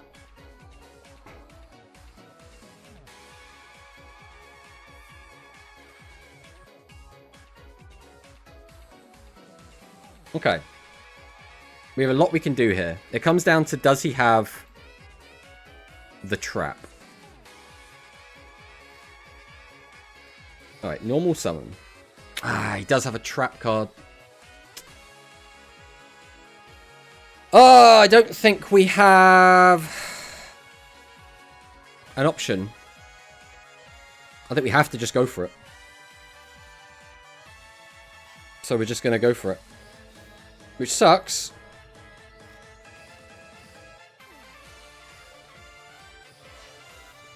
Because he's just going to shady us. And then we're going to lose.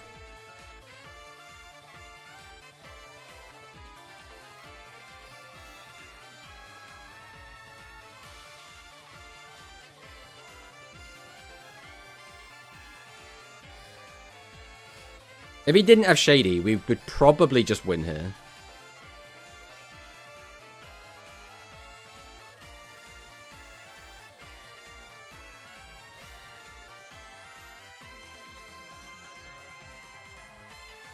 Yeah, there was just no way to play around Shady, unfortunately. So that's just another loss. Feels bad. So the line would have been, use the effect, bring back Spice, pop one of the monsters, summon, get back Fusion, use the effect, fuse those two together again into a second copy of Rich Broth, which we did still have. Bring back again, pop another monster, boost all their attacks, swing for game. But we couldn't play through Shady. Couldn't play through Shady. We, to be fair, we have been custom-handed twice today. Like, obviously it sucks losing 2 games, especially against, like, 2 very kind of mediocre kind of outcomes there. Then you can only fusion once. Nah, if we don't activate the skill, we can fusion twice. That's the strength of the deck, is if you just have the ability to maintain enough resources, you can do double and triple fusion plays. Look at this, try to snipe us. God. Disrespecting us like that.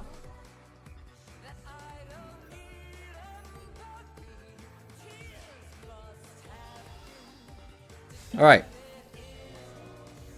Let's see if we can try and not get custom-handed this time.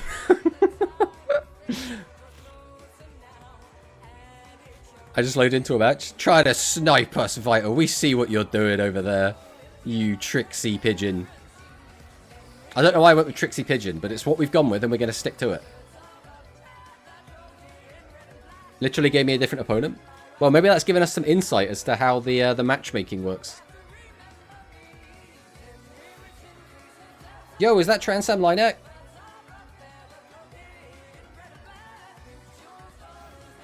Fusion draw. Oh, just sending fusion is not what this guy wants to see. Well, Troleo doesn't do anything here. Have you got a Eternal in your... No. Okay, we're going into Plora from the hand. Use Plasma, pop the back row, which I guess is fine. And then just swing twice. Okay, I mean, this is pretty much as good as it could get for us.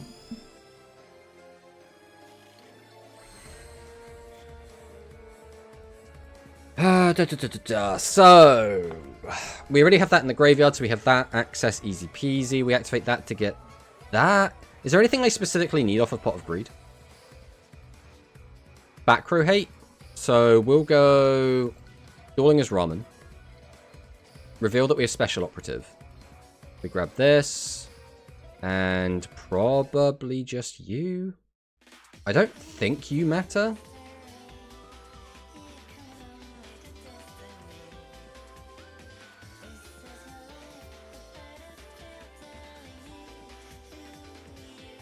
What's our end board going to be? That, and probably that? Or it could be that. Either way, it doesn't make a difference. Because we can summon, use the effect. So I'm going to have to summon that out, which I could do with that. So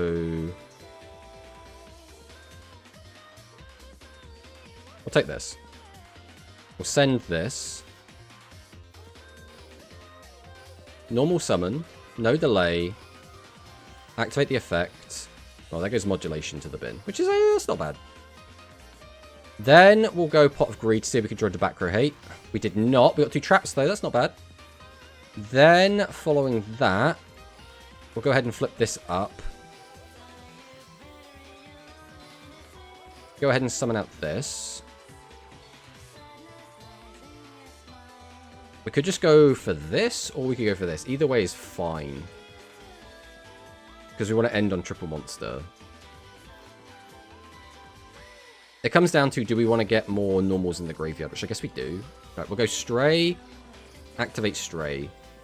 Send this to the grave. Add a card back to hand. We'll add back Flavor Shift. Then we'll go ahead and activate this. Then we go Fusion. We go 1. We go 2, summon out the big boy. Activate his effect. Bring back Spice. Go ahead and get rid of this. Activate the effect.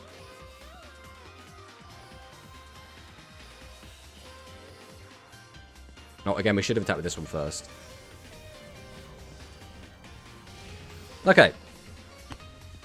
Easy peasy. We got there. I'm digging into the older deck box right now. Do I just get Legend Magician and Moondragon? Is Poglace still worth it? Ooh, it's a tricky one. Poglace right now is, like, if you're trying to be competitive, is probably only going to be used in quite literally, like, Gradius D-Linker. I think that is still the best version of that deck to play. With that said, there could be something that comes out later that makes it a lot more valuable. It's a tricky one. Like, for me, it's easy. I'll just get 3 of everything, right? But when you're trying to, like, you know, gem pinch effectively, it's tricky. I think as for the game is right now, I would say, yeah, you only really need to go for those 2. But then again, we're almost certainly going to get a Legendary Magician reprint, right? Later down the line. So it comes down to, do you want Legendary Magician right now? Now, I see people playing Polglace in Dimension Linker plus Gradius. Polglace is good in the Linker deck, depends if you want to play that. I was only doing my dailies for the Euro event anyway. Is Gradius D-Linker still worth playing in tournaments? Hello. Hello, big man Neo. I think, personally, that deck is fine. I don't think it's like a tier 1 deck anymore. But I could easily see that deck still being like tier 2. Maybe tier 3 if we're being kind of harsh on it. Is Reverie fine in D-Linker? I think the Reverie build is probably my second favorite version of the deck. But I still don't like it a ton. I think it just plays too many bosses. I mean, if you get lucky. It's the first time I'm tight on gems in Duel Links. It doesn't feel good. Oh, you gotta keep up. You gotta keep up with everything. I've actually been saving gems for once, nearly at 2,500. Alright, we'll go ahead and hop into another game.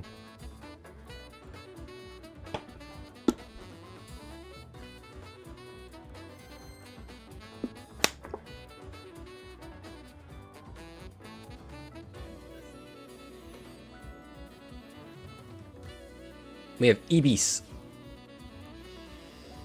Ooh. Our actual first Aqua opponent of the day. Let's see what happens there.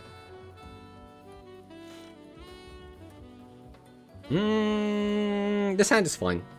It's not like the craziest hand, but this hand is fine.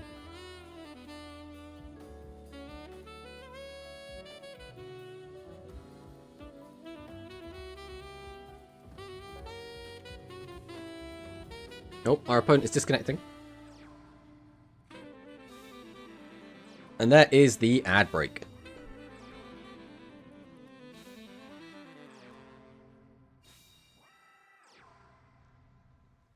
Okay, the old set 4.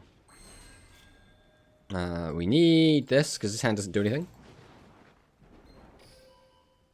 We need this. And we need this. I can send this because I have you. So I'll send this to the grave. We'll summon out Ember. No delay. Activate Ember. Bring out Operative. Activate Operative. Oh, there goes Pot of Greed to the bin. Feels bad. Summon out Flavor Inspector. We'll then go... Shift. Okay, we're going to have to do this. I don't think I really get a say in this.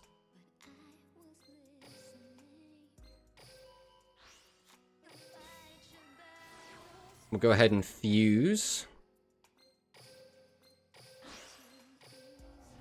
into the big boy. Put these 3 back. I don't think I'm going to keep this in hand against this deck. We'll swing into this. That was a very good hit. I am ecstatic that we hit Abyss Soldier, because that would have been the biggest punish. We got a good amount of damage in. Not quite as much as we would like to have gotten in. Are you on Medley? Not in this version of the deck. Well, there's the other punish, I guess. So, there's 2 versions of this deck. There's the Secret Order version, which is what we were playing before. And there's the other punish, feels bad. And then there's this version, which is the Trap Heavy deck. So I played the Secret Order version in the Point Battle Room yesterday. And it was so-so. I played this version of the deck, which I do prefer overall at the moment, I think. So the major difference is, the Secret Order version of the deck is a lot more explosive. You can, in 1 turn, make quite a competent board of Broth, Spice, and Medley, which is really good if you want to try and end a game really, really quickly. And it punishes your opponent if they can't get 3 monsters on the board, because you can just, like, you know, let's say they get 2 monsters on the board, you can pop one out the way, and then you can just OTK, right? So it's really good for that. This version of the deck is better if you're just not going to draw custom, I guess. This deck has a bit more grind game. And the whole strategy behind this version is that we use the trap cards to try and maintain a board. And if we have a board going into a turn where we get a fresh hand of 5 cards, we're in such a good position to just pop off and murder our opponent. The problem is, situations like this, that doesn't happen. I prefer the Secret Order variant because it's more resilient to Shady. The thing is, it's not, as weird as that sounds. So if your entire play is, well, if I summon out Medley and it doesn't get shadied, that, like, Medley on its own isn't a board. So if you summon anything else next to it, you just get flipped down anyway. So all you're going to have is 130-200 guy. Which just that, like, what do you do with that? Like, you might as well not have anything.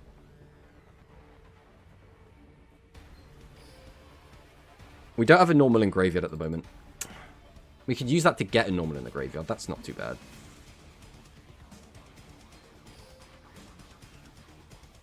We have to go that, which means I need to get a normal summon. At 53, I just don't think we can kill from 53. I don't think Shady's going to do us much good here either.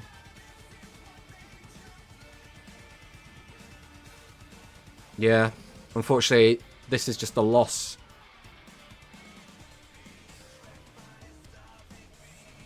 Don't need you.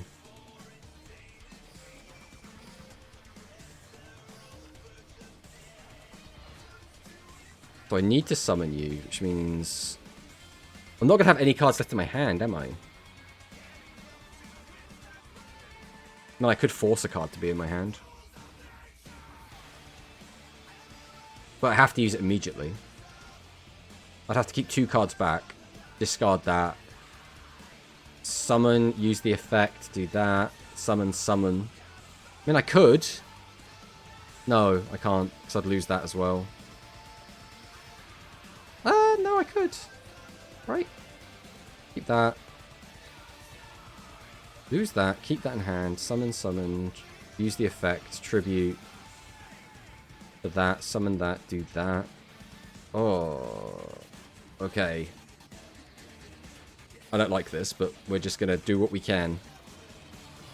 We'll go Stray. No delay is always a good sign. We send. Add this back to hand. Summon. Oh, now there's a delay. So it's Trap Hole. Ugh. I mean, we can't play through Trap Hole. So yeah, we're just dead.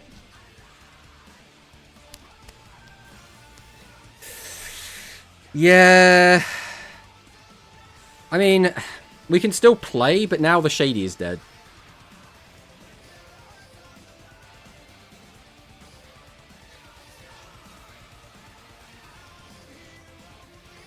So we summon, activate the effect, get back the fusion,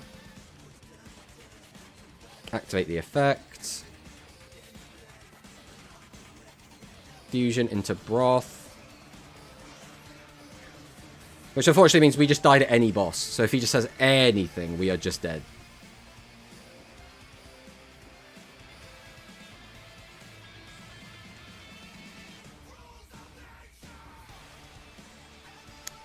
What gives us the highest... I mean, we're dead. Let's face it. We know we're dead. But what gives us the highest chance of survival? Getting rid of all of his bodies doesn't really matter. All he needs is one. If he has any boss, he can search out a body anyway. I think this is the best odds we have.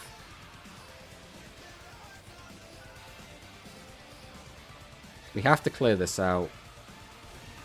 And then we might as well clear this out. Yeah, this was just another game where we just had no chance. Trust they're going to draw 5 level 4s. I mean, that's our win con. Cryseal would win here. There's a lot of stuff that would just win here. You know what else could win? Overlord. Real. I mean, Overlord would go so hard, I guess. Back row, I guess? Yeah. Yeah, that's just game. Feels bad. The thing is, if he had any other boss, we were just dead anyway. If he drew 2 bosses, even if we had a card to discard, we would still just be dead. We'll save that one. That was a good replay. Man, we have had a bit of a rough session today. This has definitely been a rough session. Destroy field spell, believe it or not. Destroy field spell was certainly not the correct play there. There was no possible world in which destroying the field spell was the correct play. I will stand by that. I will fight tooth and death. I will die on that hill. It was cack. I don't know if that's actually... That might be like a curse word. You need to draw, eat ramen IRL to draw custom. It's not even like... Because our draws haven't been like awful, but we've been drawing like kind of average. We haven't like bricked. We haven't had like a really bad hand yet. Our opponents keep drawing custom. That's the issue we keep having.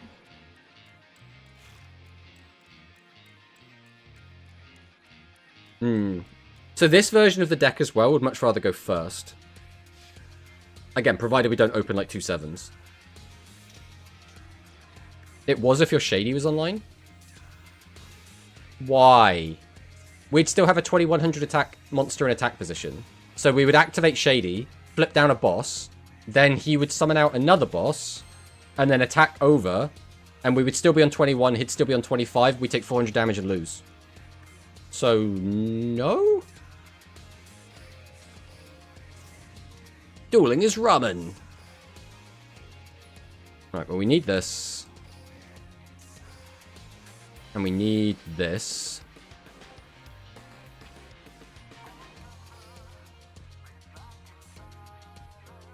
We have no way to cheat this out. So the best thing we could probably do is put this in the bin.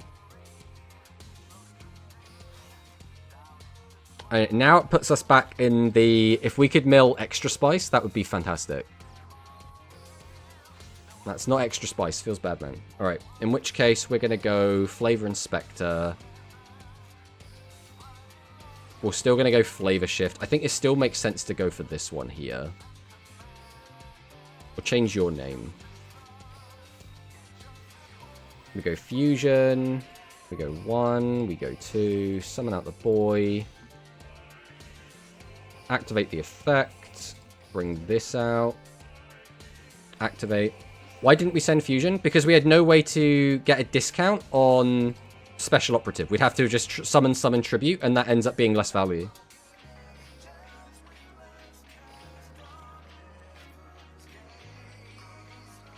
Alright, he's playing Spellcasters. He's set 3. The chances that he has just a shit ton of back row removal back there is so high.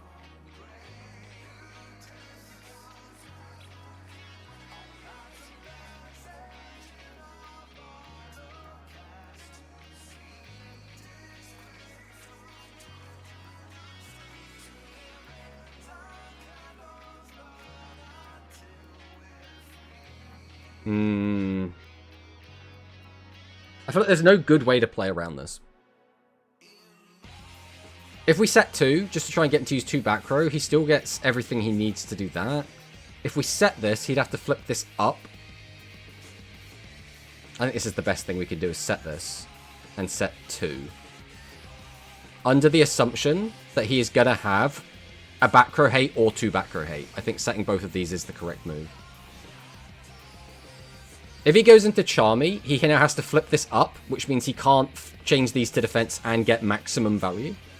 Like, he could change one of these to defense, but then he wants to attack over it with the Piercer, right? Alright, there's Magical Stream. So, if we had set this and kept this in hand, we would have lost it anyway. So we would have just had a Fusion stuck in our hand. So it did end up being better. Yeah, I keep forgetting she's a level 7, not a 4. Yeah. No, it comes up a lot, right? But obviously, we have to get the normal in the graveyard. Because if we get a normal in the graveyard, we save 2. But then, if we can activate her effect, we get a +1. So, we saved 2, but got rid of a -1, right? So, what the what? Oh, he's not...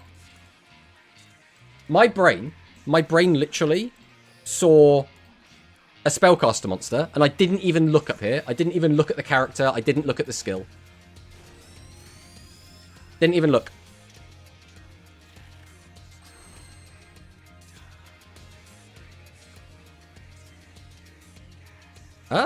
What do I do here? We have nothing. How do I have nothing? We have... So, I need Stray to get back... Say, Flavor Shift. I have no level 7 to activate the skill, and we don't have Spice in rotation to do anything with Spice. So we have nothing. I could mill 1. What is the benefit of milling 1? What could possibly get into the graveyard that would actually help? Nothing, right? Like, getting Spice in the graveyard for a future turn would be helpful. But if I mill Stray, it puts me in, like, a really bad spot.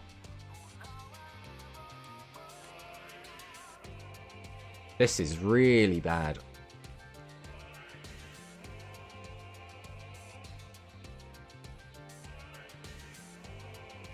Because even Spice, I'd rather draw into Spice here. Because then I get a level 7 to activate the skill.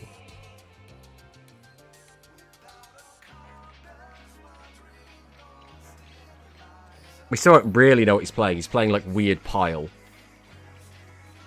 Alright, I think we're just going to do this. This. This. I think this is the best I can do with this hand. Noodle deck struggling versus lifeboat game. I mean, we just bricked, effectively. We needed to draw any 7 or a Stray. So that is, what, 5 level 7s left in the deck and 2 Strays. So 7 cards would have got us something. Instead, we drew nothing. I mean... Now we're in a weird spot where we're kind of clogged.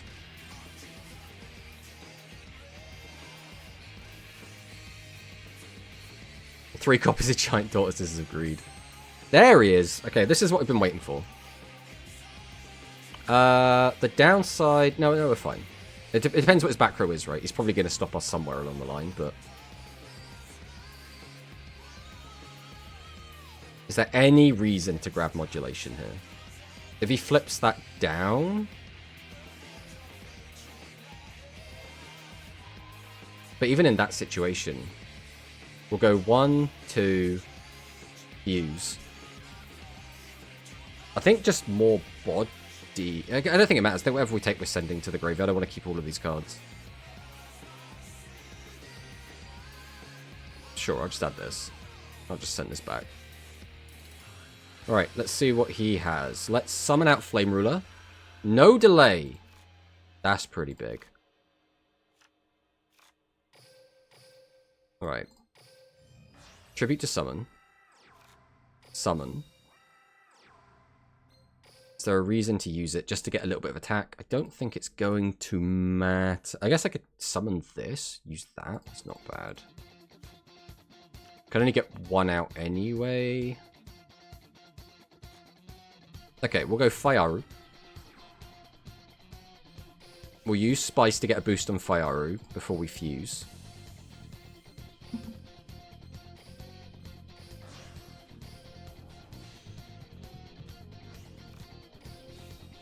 Or Fiery Blaze.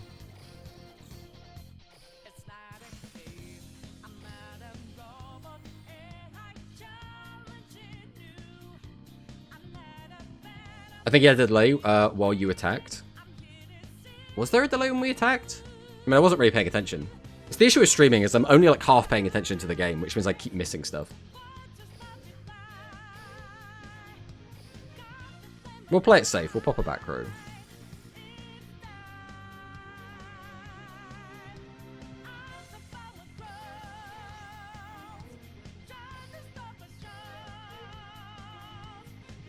How much damage is this if I attack that? That'd be almost... It's not going to be lethal no matter how we do this, because... if I attack over that, that'll be... What? 17 plus 1,000, so 27? Yeah, so it's not going to be lethal either way. We'll just swing into this.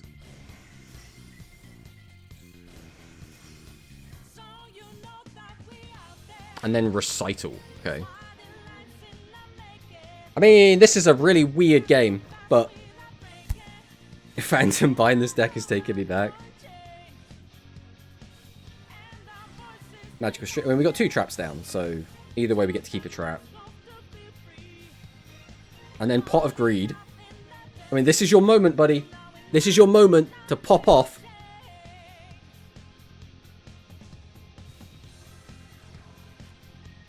Is the Ember Girl necessary in Noodles? It's not necessary, but I think the deck would be noticeably weaker without it. Just because of situations where you want to just be able to cheat the extra spice out that you won't have access to if you don't. I mean, this is just lethal, right? We summon this. Activate the effect. We send this. We add this back. Activate the skill. I want this. That. Doesn't really matter what.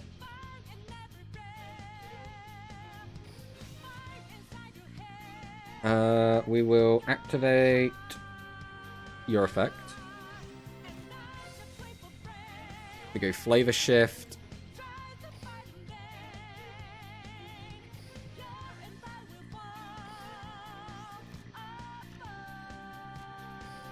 We go fusion.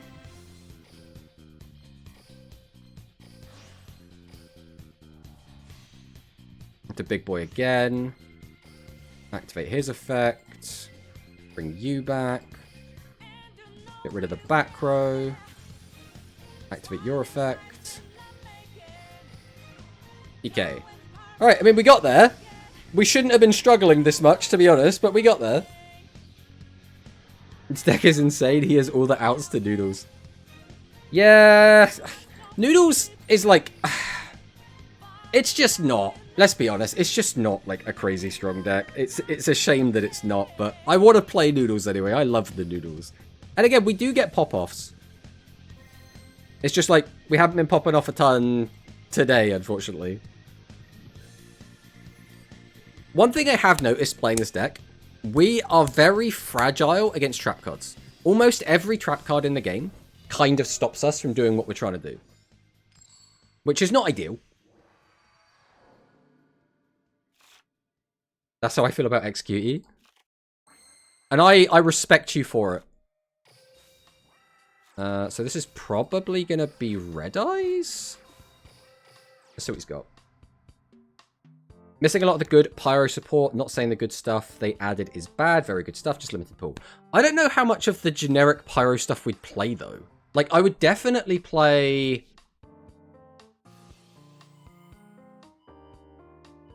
I'd definitely play the other, like, the draw power. What's the card called? One of the... Is it Hyper Assistant or Super Assistant? The one that draws, like, 3 cards. I would definitely play that one. Because that's just free in this deck, right? It's so good.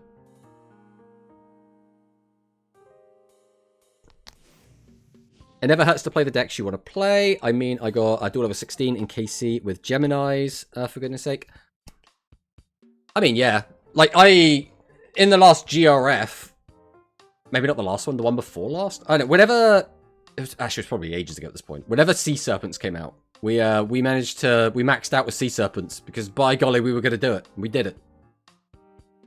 Maybe play Overrush Storm, recycle cards too. The thing is, most of the time we don't want to recycle. And we have a recycler in our extra deck anyway. We have Instant Miso as our recycler. So we have the option to recycle. It hasn't come up much that we've needed recycling. Now, it could in the future. Absolutely could. But in the games we've played, hasn't really mattered. Because I was playing a version of this deck that was playing Overrush Storm originally, but we ended up taking it out because it just wasn't super helpful. Okay.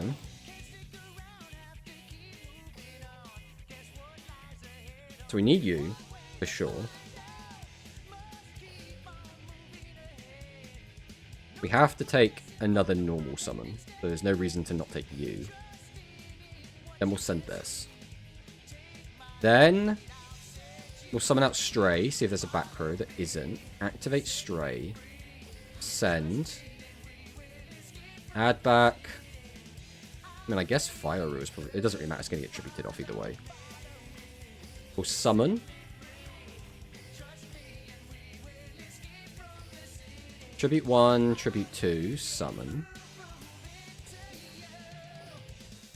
Go ahead and summon this. This doesn't make any difference, really, does it? Because we don't have a third monster.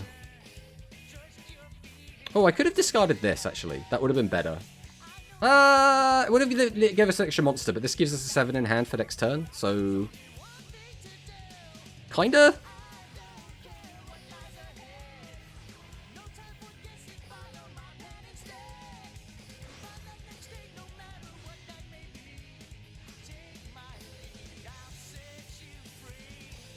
Right, summon this out. Oh, I don't think we have any intel on what that back row is.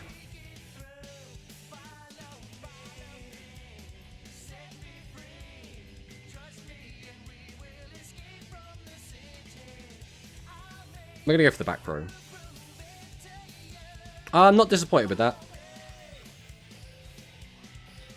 The thing is, his deck has so many different ways to get to Meteor Dragon that I think trying to just like prioritize getting rid of all of them is like a fool's errand.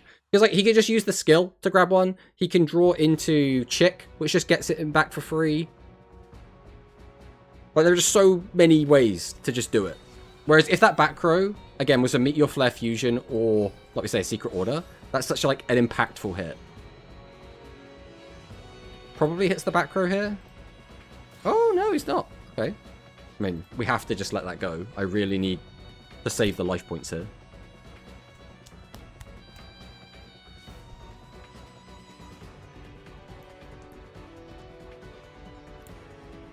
Pop back row could be the fusion. I mean, that's like the kind of the logic we're going for. Because the flip side is that you're playing under the hope that he draws so badly he has no way to access a Meteor Dragon, right? That's like the flip side.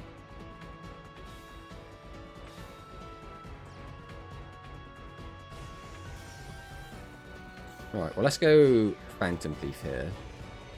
Don't need this.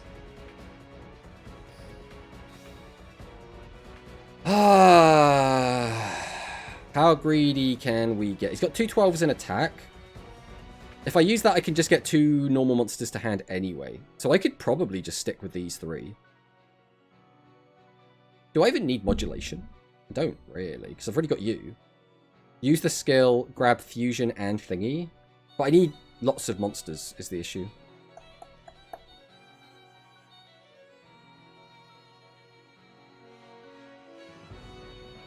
Right, we're going to send this as well. We're going to keep these 2.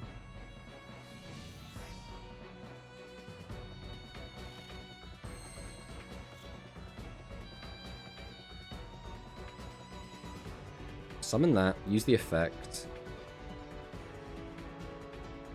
Bam, bam. I have to use that first either way. I need to get back the fusion for sure. I already have that, so I need a body plus fusion. We get rid of the slime. How much damage is that going to be? 29. I don't think it's going to be lethal, is the issue.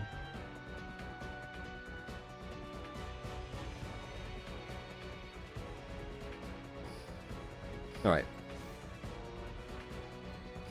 Reveal Spice. We need this 100%. We're going to grab this out of the deck. We're going to send this. We're going to summon Stray. Go ahead and activate the effect.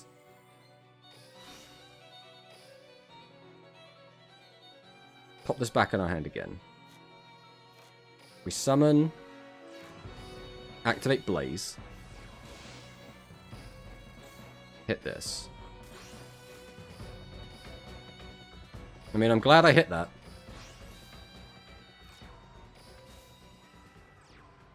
We have no normal monsters left in the deck. We're kind of all in on this. I have not done the maths at all. So we're just going to see how this goes.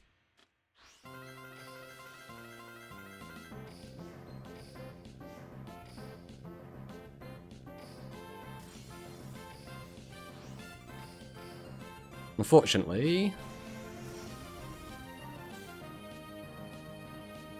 Just lethal. Just lethal. Okay, we're fine. Everything is fine. Hey, I see. Welcome, welcome. On an exclamation mark, I see. How's the games been going? It's been so-so. We're like 50-50. I guess is the way to look at this. And I'll see you guys later. Thanks for dropping by, Vital.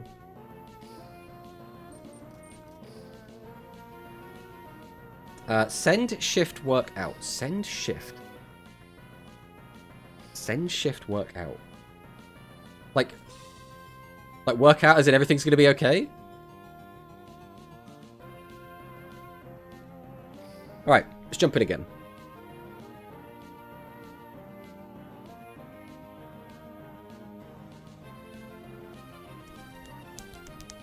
Better than XQE? Yes. I would say this feels better than XQE. The biggest concern I have with this deck is I think the Red Eyes deck is very similar to this deck, but it's just better. It's just a better version of this deck. So it's like, unless you really like the idea of just playing Noodles because Noodles are cool, or that you specifically like some very hyper-specific things the deck is doing, if you're looking for a very similar playstyle, but better, just play Red Eyes.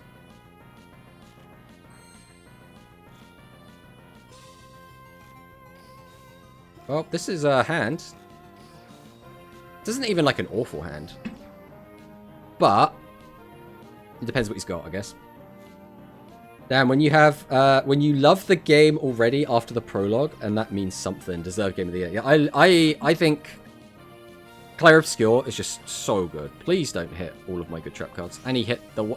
I didn't want to use this because I wanted the level 7 in hand. So, like, I guess that's fine. Galactica Fusion Draw. But I would like to have one of these just to protect myself from Plasma or Oblivion. Now having that gone feels kind of bad. Set 1, set 2, set 3. You had the option to create a secret order there. We just decided not to. Okay. We don't have fusion access. Otherwise, we would be in a crazy good spot right now.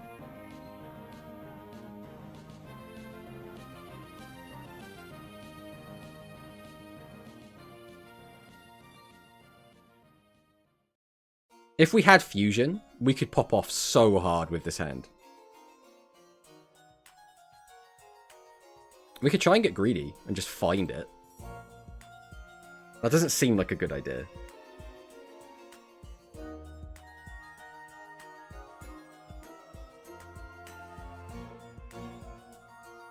I could set this, tribute both of these, summon this. I would have a normal monster in graveyard. Then I could summon this, use his effect, use his effect, flip this up. I don't hate that. The only issue is it means getting no value off of this, which is fine. Right, I'm going to set Tribute 1, Tribute 2. No delay. Activate Spice. No fusion, feels bad. Then we're going to summon out Operative. Activate its effect. Okay.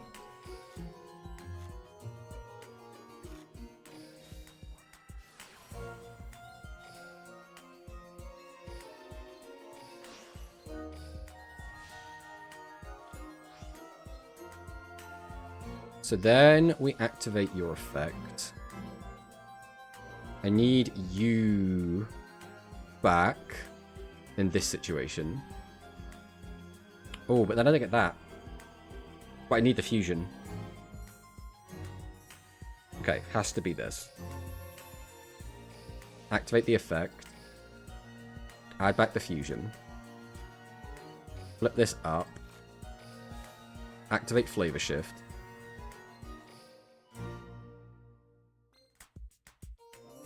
We need this on you.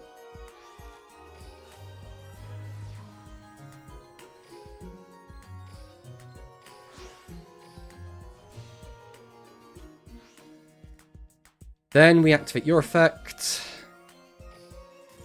Okay.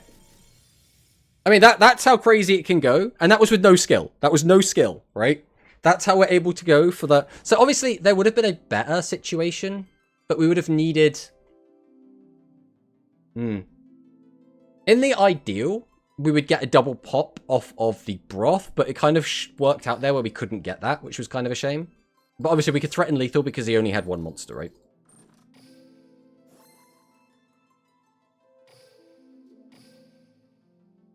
When you have game already after the... Oh, yeah, there we go. We already read that one. Create a card out of thin air. That's cheating. Nah, don't worry about that. We just have the ability. We just have the technology now.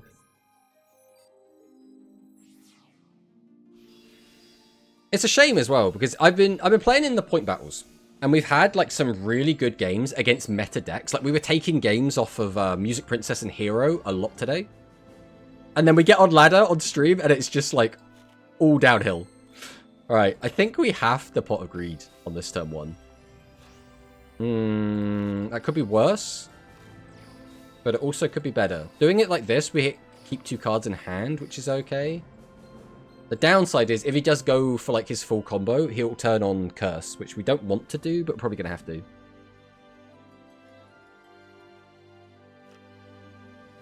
Right, are you ready for Pot of Greed turn 1? Okay, I mean, we went Pot of Greed as well, so we can't be bent out of shape over that.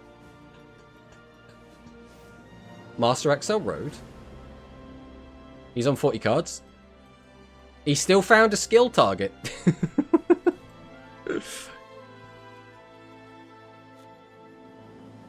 Swordsman a Road Starter hand, okay. Sends Witch. That means no way he is open. He opened the custom hand in 40 cards. Bruh.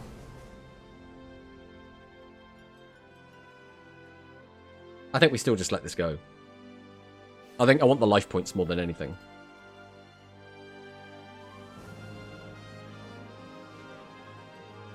I aspire to be like this guy. I swear, whenever we get on stream, because this happened in our last stream as well, we kept finding the protagonists who would just, like, absolutely sack with out of nothing. They'd have nothing, and they would just create, like, the perfect, like, 7-card hands to just win the game. And we'll be like, what the fuck?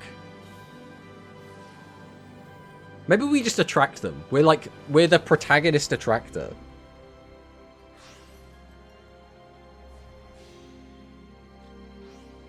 Okay, well, here goes this. Watch him have Curse. I'm going to call it now. He's going to have Curse to punish us for doing this.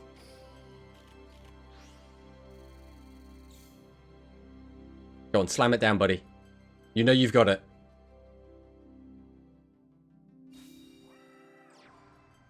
Roadstar Beats. Is that the backup strategy?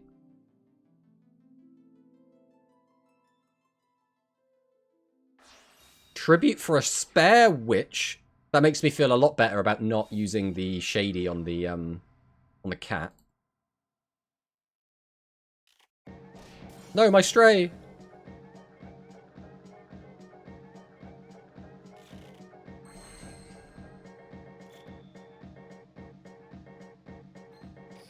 We have no normal monsters in rotation. That is holding us back quite a lot.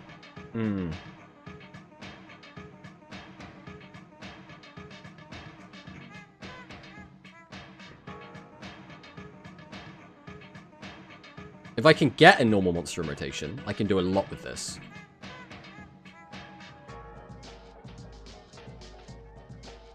Alright. Let's gamble.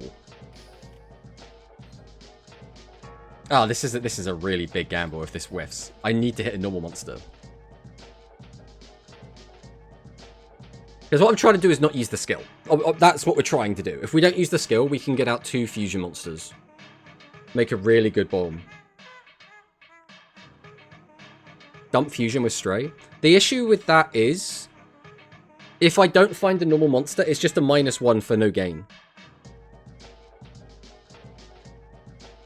Whereas I could just commit to not... Let's gamble. Fuck it. We're just going to go for the fun. We didn't hit a normal monster. Oh, we did hit a normal monster. Oh, I looked at that and I was like, that's the effect one. And I'm like, no, that is actually completely fine. Alright, we summon.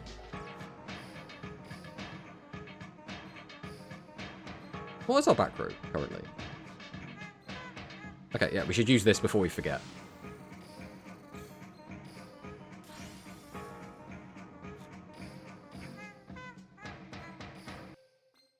Okay, tribute 2, summon.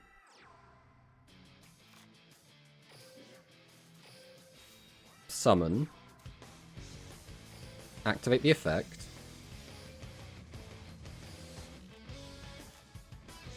Activate the effect.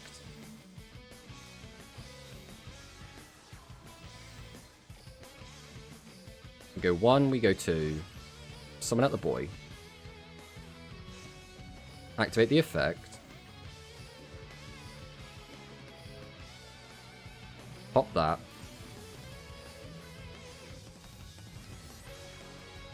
Activate the effect. Add back this. Activate the effect. Fusion. Make another one.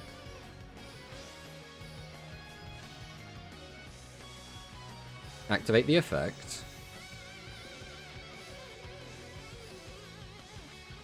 Pop that. Activate the effect. Okay, and this is what happens when we draw custom. What won the point battle room? So I don't know 100% because the guy stopped after like an hour because he was so far ahead of everyone. He knew that he couldn't like get overtaken. But I know that second, third, and fourth, were all red eyes. They were all red eyes lists. Don't worry, we only have 5 monsters in his 30-card deck to use skill. Nah. He's got all 9. He must have all 9. He must have all 9. Try to pop off. This is what Konami was protecting us from. Exactly. I kneel to the might of the Noodle Ninjas. Now, what we need is that to happen every single game. And then the deck feels fantastic. Let's have a look at what he was playing. 1, 2, 1, 2, 3, 1, 2, 3. So he's down a 7's Rogue Magician. But he's got everything else.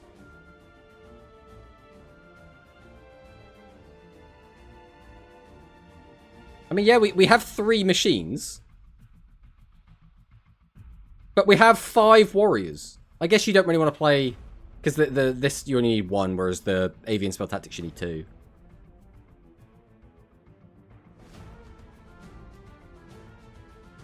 You found his 1 Cat Witch and 40 cards. Well, and Pot of Greed. This is what I mean, man. We run into the protagonists. That's what we do. We will never be the protagonist. We're like the antagonist, I guess. That's what we are. We're the Noodle Ninja heel. Oh boy. We've been sniped by Hikari. Ah! She wants revenge for the point battle.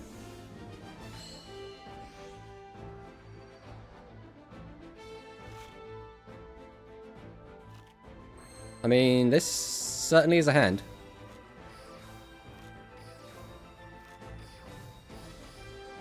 It's Toti's favorite streamer.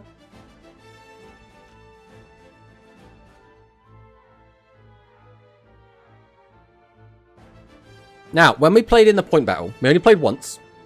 Hikari had a really, really strong turn 1, and then brick turn 2. That is what happened last time. It looks like we don't have a strong turn 1 this time.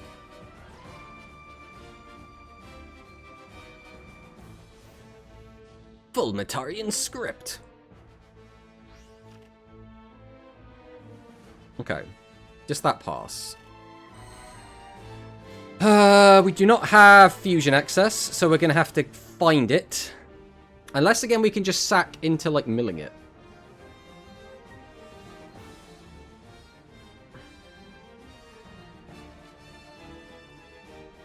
What are the chances we get that?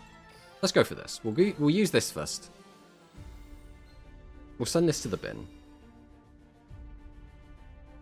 Is there a reason to grab that back from the graveyard? How many cards are we going to end on? If we tribute 2 for this, we can just summon this Natty. Which means putting a card back in my hand here doesn't actually do anything for me. Ah, screw it. We'll just add it anyway. This is probably a mistake, but we'll do it anyway. Alright. Since we didn't find it, we're just going to not keep digging. We'll just grab it out. And then we'll grab you. We'll send this to the bin. Then we will go ahead and tribute 1, 2. Summon out the boy. Oh, the music stopped. We'll try and fix that. Then we'll flip up. I mean, do I even need to? I could just start getting rid of cards. So I don't need all these cards in my hand. But I could set this.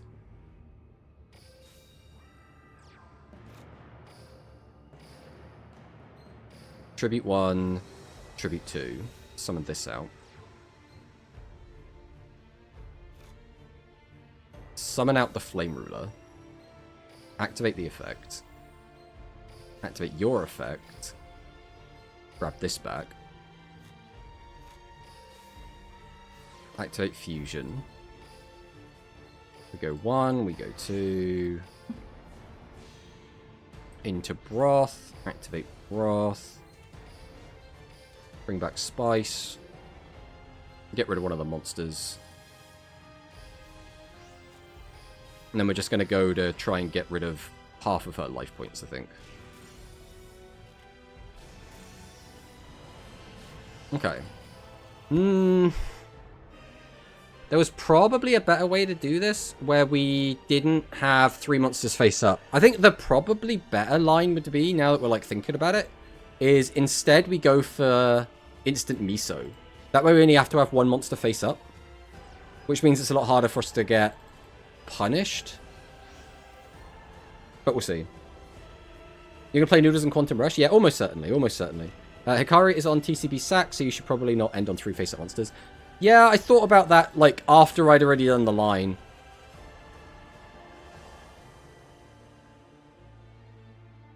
But I'm sure it'll be fine. We just don't worry about it.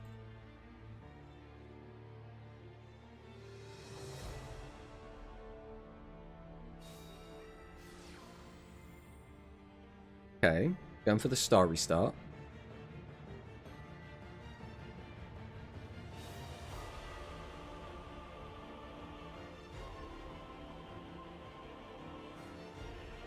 Okay. Adds back the fusion. I mean, this is fine so far.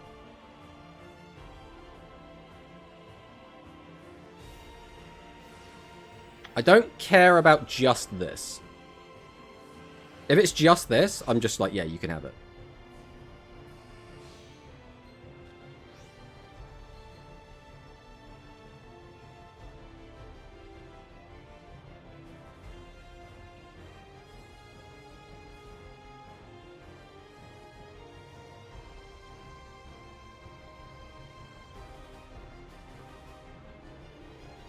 Noodles only left the other fusion and the draw spell card. So there's 2 other fusions. We don't have Meat Spice and we don't have the new Direct Attacker.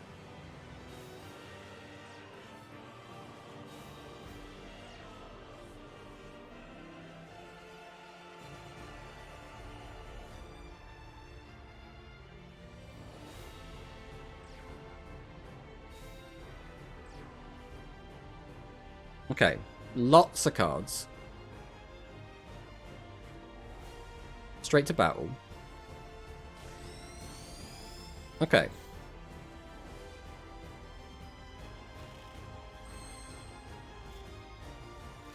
So we'll go ahead and use Fiery Blaze. We'll hit this one. Well, that's not useful. So I think we do just go for a piercing attack to try and win. I think that's the play. So go Dueling as Ramen. Reveal this. I need this. I don't think this matters. We'll take this. Then we'll put this back. Then we normal summon.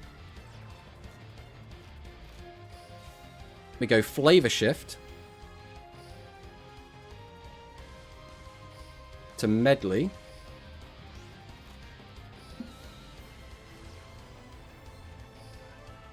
We go 1, we go 2, summon out the boy. GG's, I drew 4 clowns. Well, that's not ideal. That is most certainly not what you want to see.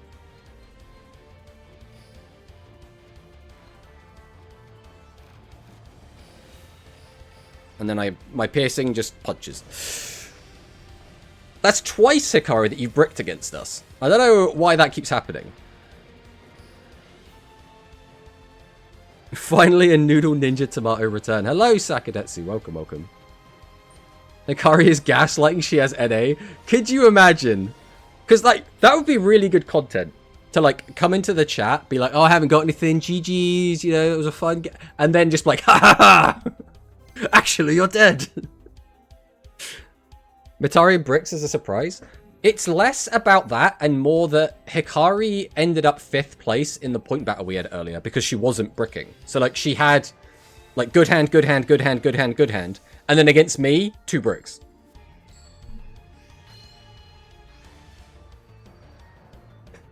Even if I had the beam play, I saw the shady delay, so rip. Yeah, exactly.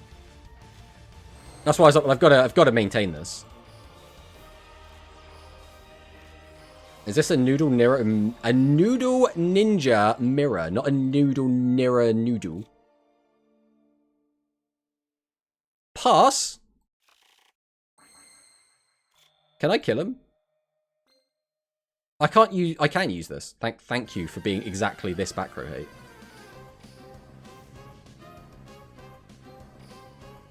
Well, I need this. And I guess I'll take this.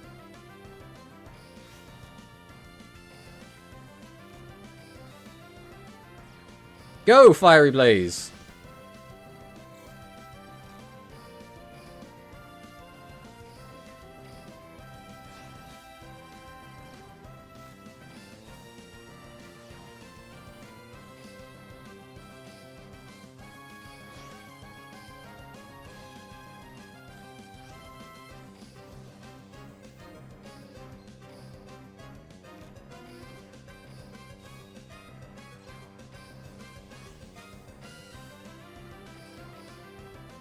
Boom.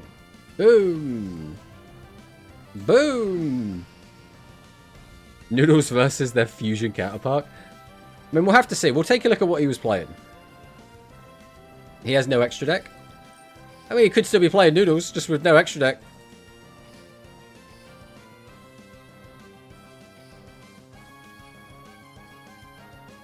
Oh, it's beautiful. Look at... What? Why are you in here? Everything else, I see the vision. Why are you here? Like, there are engines in here from 2 years ago. Yeah, that's a bit weird. Why is Great Cosmonaut in this list? For the attack buff. We already have 3 TSA. And there are better cards to put in than Great Cosmonaut. He made it prismatic. You're not wrong. To beat over 3100 attack monster, maybe he loves it. I love the idea that, like... Because this is his deck's name, right? It's like Clavicle? No, this is his name, right? He was playing Rush on Spice as his skill, by the way. It could just be like a really bad, like, auto-duel deck, maybe? Deal over 3,000 damage reward? What, by barely getting over 3,000? That's how we're going for that. Konami fixes the mistake of only allowing 1 fusion per turn after the Go Heart. The deck has a lot of potential. Kinda. Yeah. I mean, really, just yes. Like, if you're able to guarantee that you have access to fusion and you can fuse more than once, things look really good for this deck. Tomato Bully free-to-play players? What do you mean? It's not about... Right, it's not about them being free-to-play, right? The rest, every other card in that deck, yeah, is not very good. But it logically makes sense. Cosmonarch makes no sense to include in that deck. You could just play 4 bosses in there, and it would be fine. Toxic Rush streamer, real. All of the Rush streamers are so toxic. Especially that Hikari person. She snipes me on stream. Tries to kill me with a gun. Can you believe it? What if he is only Galaxy card he have? Yeah, but why would that matter? What? That still doesn't... Like, why do you have to play a Galaxy card? Yeah, she has guns. She's got 3 of them. She's got 3 guns. She can tri-wield them like she's Zorro.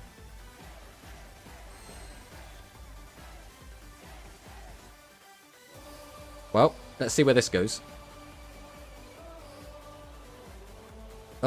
This is actually a little bit awkward. I need this to do anything. I need this to do anything.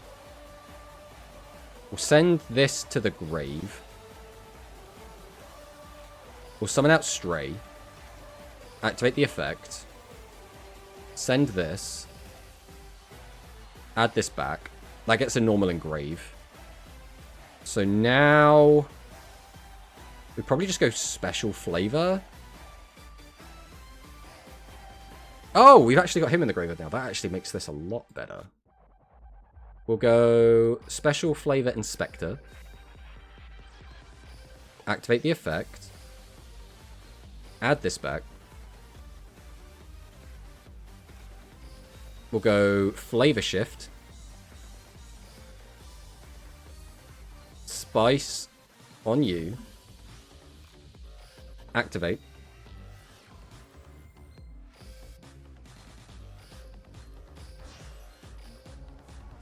Go into broth. Activate broth.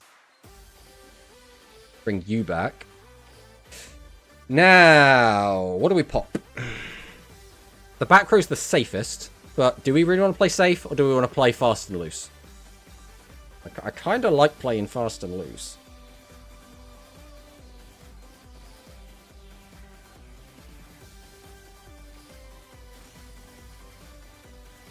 Let's go Flame Ruler.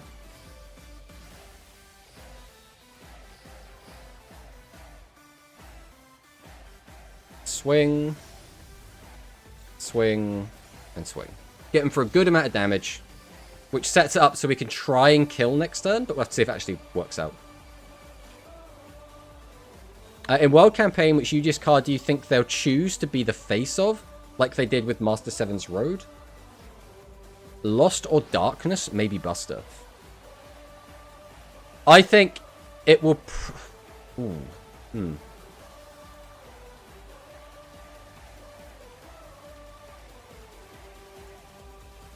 It's a tricky one, actually. Like, Eternal would make the most sense. They can't use Eternal again. What they could do is... the Fusion. Transamu Road Rhynak could be a good one. If they want to give it a skill.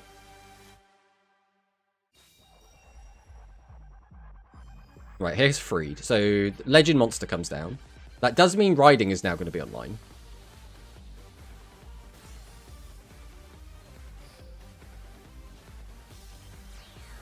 Scrambled eggs. Let's go. Do we care? You can use that to get rid of that and one of yours, but then you don't really have anything else. I think we just let this go. Yeah. Flower and Spice get returned. Then we'll go Riding here. It kind of sucks, but it has to be you. I mean, I guess logically, we just go for these two, right? We still get our board cleared over, but we take less damage. Ow. Why did you let me keep her?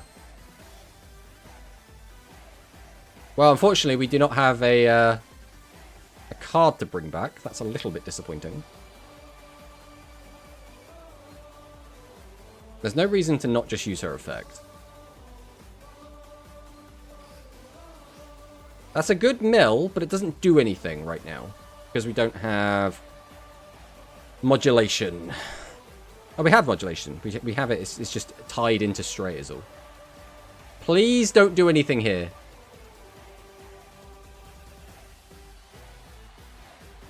Come on, buddy. Let it go. Be like Frozen. Be like Elsa.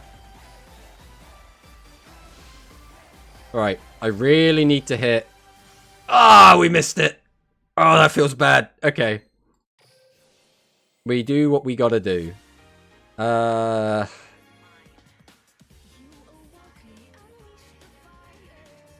not really much benefit to having you right now.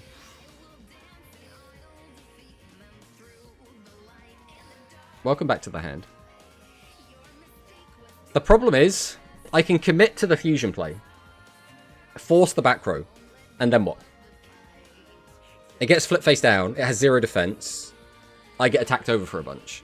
The flip side is we don't do that. We just wait and see what happens next turn.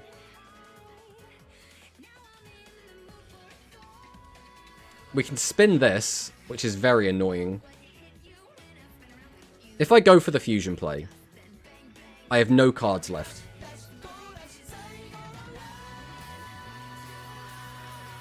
Alright, we're going to set. We're going to change this to defense. We're going to set this. And then...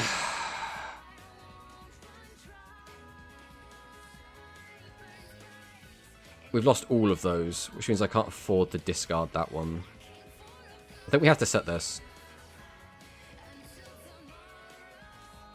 And that's all we got with this. Ah! If we had won the 50-50, we'd be in a great spot. But it is what it is. Thank you for the follow, Rayless. Welcome, welcome. Road Ride Up would be cool. Cosmo Titan for sure. Cosmo Titan! Is that Sora Mir in the chat? Did you know, when you click Sabu Ramen in the Dual World screen, at the end of one of his phrases, he will say, "I love men" in Japanese. Wow. And there's the ad break. Still no boss. Where boss? I mean, again, I can do the exact same thing. I can go for the play. And then it won't work. And then I'm sad. But I do get rid of the trap card.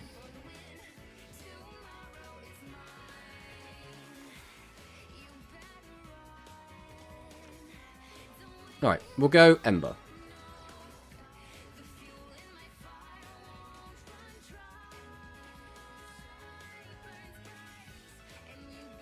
Oh, it's not even shady, is it? It's execute your catch.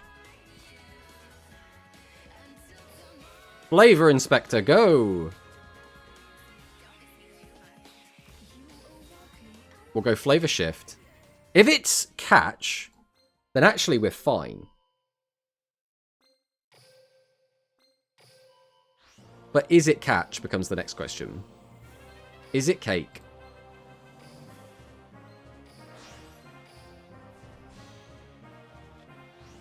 It is catch. Okay, so we could have done this last turn then.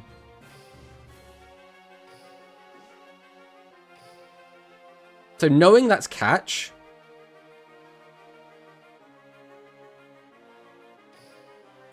I think we just stop it. How many do we have in graveyard currently? We have 1, 2, 3, 4. That puts you to 17. Which is a crash. Do I care about a crash? I don't think it matters. Unless I crash. No, because that doesn't work. Right, we'll just do this now then. We'll set.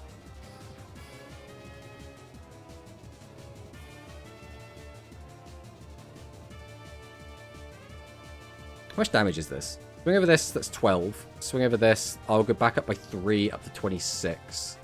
That's just not lethal.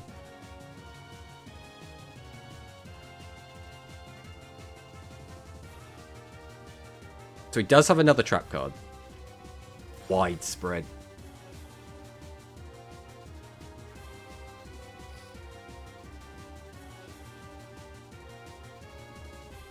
Okay.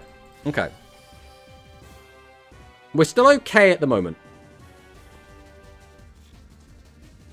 It could be shady, he could flip his own.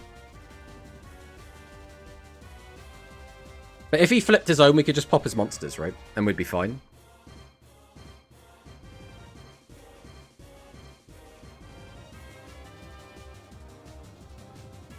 Do we just stop it here? I don't think it matters. I think we just let him go here. That's a weird card to throw down right now. Activates Essel. Lucy to the graveyard.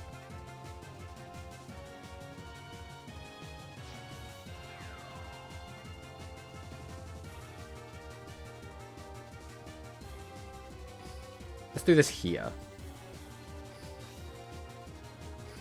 Because if I can keep this guy on the board, I'm feeling in such a good spot. Because that would get him back another one anyway. It comes down to, in his hand, does he have tributes to go over these that are impactful? So, like, the third copy of Lumiere would go, or Lumiere, yeah, Lumiere, would go super hard.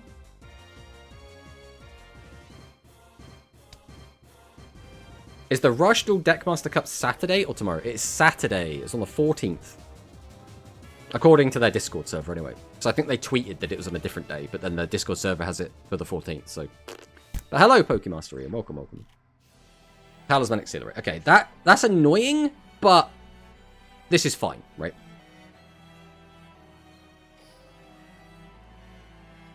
We have 2 level 7s left in the deck. We have 1 Stray. I need, ideally, a Stray and a Spice. Ironically, we can't use Pot of Greed here, because we would lose the game.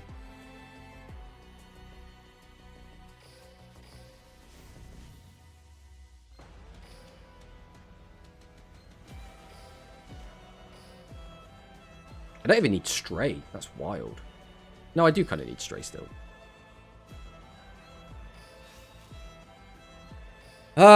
So the question becomes... Do we go for the piercing play or not? If I just go to attack over this, how much would I need? This is going to reduce me by 300. If I could pop the back row, I would then have... Yeah, it's not going to be enough. I think we have to go for it then. Right, we'll summon out Stray. Activate Stray. Add this back. Summon. Activate Flavor Shift. We do this. We do this. We go Fusion. We go 1. We go 2. We summon it out. Activate the effect. We'll go... These 3.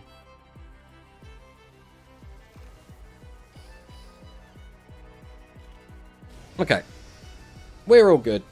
We're all good. Should have discarded Pot to send a message. I mean, I could have, but... So the logic was I could refill my deck to give me enough cards to use Pot of Greed, but obviously we were running out of time, so we didn't bother with that. I mean, we'll save that replay. That was a good... That was a pretty good duel, all things considered. I love this song, by the way. I don't know if you guys can hear it very well. It should be quite quiet, like ambient background noise. Nearly timing out in Rush. We had to do some thinking. We can't all just play XQE. Ugh, but hello, Serena. Welcome on in. I saw your message earlier, but I was trying to lock in somewhat. I mean, we had a bit of a shaky start, but we have been win for like the tail end of the stream, which has been quite good.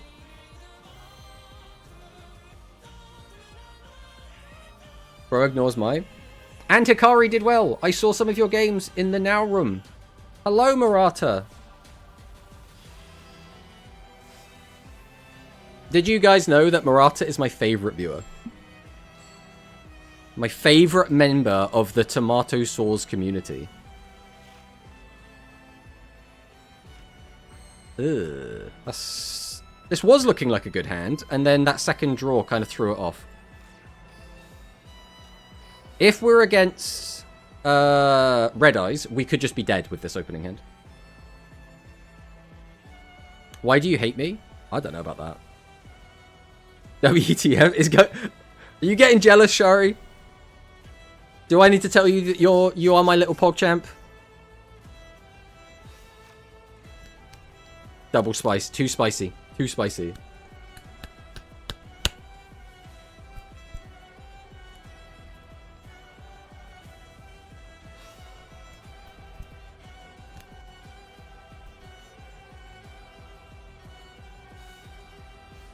Guys, I'm not feeling great. I'm not feeling great. Our back row, I mean, we have Phantom Thief, which might be okay. Never know.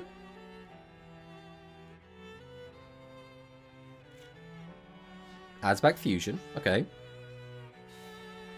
Spark Boy. That one, that one, that one, that one, that one, that one, that one, that one. Damn it. Okay, I mean, this might be fine. Getting one of these out of the hand would have been really nice, though. The thing is, this doesn't do anything. All you're doing is making a 2000 guy. You're getting rid of a body to gain 400 attack points.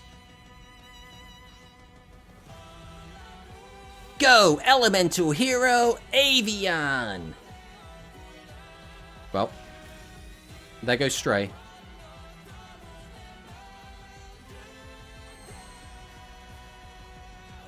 I mean, this could be worse. Dueling is ramen! Alright, we need you. And I need you. And I don't really need you, if I'm being completely honest. Next up. Flame Ruler! Uh-oh. Trap Hole! I can't beat Trap Hole! Flavor Inspector? What is it? Oh, no, it's Execute Riding. I mean, we still get rid of it.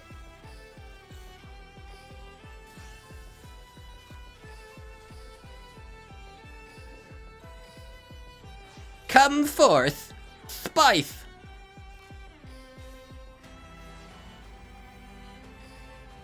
Now I combine Spice and the Flavor Inspector together to create Spice the Special Noodle Ninja Rich Broth.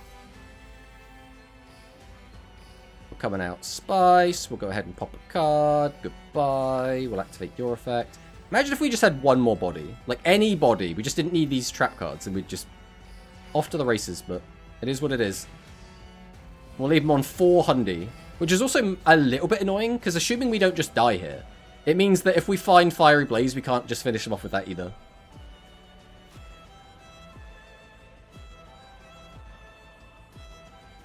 Yo, add 2, free 2? No, we had to give 1 up.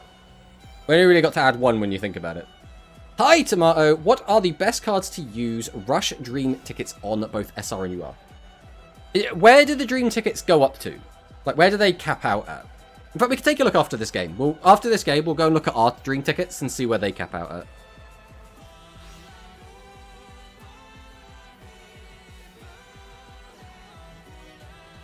Do I just hit this? I'm just gonna hit this.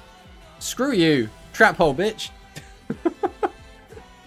We're playing a little bit fast and loose today.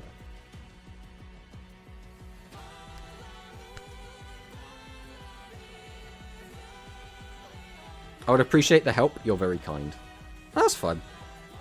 The thing is, people ask me that a lot, and I don't know what to say, because I don't know where the tickets go up to, right? So it makes it very difficult to judge it. And then obviously, you know, then a new ticket comes out, and I don't know where that one goes up to either. Waiting for response.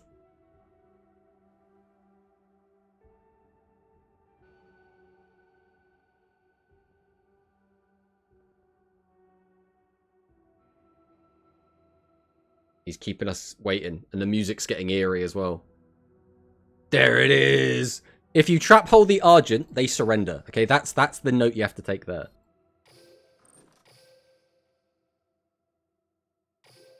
I don't like that we're getting high ranked already when I've got a bunch of other decks I want to try out still. Right, let's go and take a look. Go away, Euro. Now is not the time. Rush Dream tickets. Do we have? We have this? Is this a dream ticket? It's like sort of a dream ticket? These are real dream tickets. Alright. So what in here? I mean, this is the obvious. Shady is really, really good. The thing is, Shady is in a weird spot where right now, Shady is in a bit of like, do you play it, do you not play it? However, That's because we've kind of found ourselves in like a really tailor-made like format where there's a lot of non-effect monsters at the forefront, and that usually isn't the case. The problem is when you start getting to like a lot of the other cards, it becomes more about like personal preference, right? It's like, well, what decks do you want to play? There's not a lot of like good generics. Like, I wouldn't make these. I wouldn't make any of this. Like, I mean, if you want to play Psychic Fusion, yeah, I guess you take a Candy, but it's not a particularly great deck at the moment. Again, if you want to play Worms, again, it's not a good deck, but you would need these. You start getting into like the weird bits. Like Elemental Circulation is good in a lot of different engines, but it's just been limited 3, so that's not going to be as useful. If you want to play Heroes, obviously you want to take some of the hero cards. If you want to play Pyro, Ember's really good for that. I mean, Freed is good, but it's a ranked reward, so you shouldn't waste it on that. I mean, Jointech Leo, but again, if you want to play Jointech, and if you want to play Jointech, you've got into the Jointech box, you've already got 3 copies of it. Psychics are always the best tech. Join the Psychic Army. Real Ballast Sparkle. Real. It's stuff like this again. It's like Stego. If you wanted to play Jointech, you'd go into the Jointech boxes, so you'd already have Stego. And you'd already have all the surrounding cards that go with it, right? So it's a weird one. In terms of, like, generic staples, it's these two. These are, like, the 2 most generic, still do see play cards. Everything else they just get into the nitty-gritty. Like, you don't need Shield Boring Kong unless you're playing Jointech. So, if you're playing Jointech, maybe Shield Boring Kong is a way to go. Because it's not from that same box.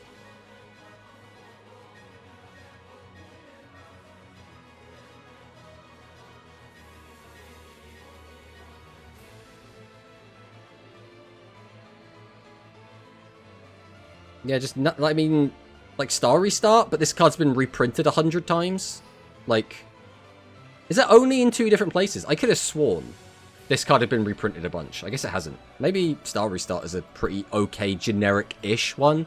Play it in Hero, Metarian, which are both sort of meta-relevant to like some degree. It's just like, you know, do we care about tier 2, tier 3? Like, Siesta Torero is a pretty good generic card, but it's currently limit 3, which puts it in a bit of a weird spot.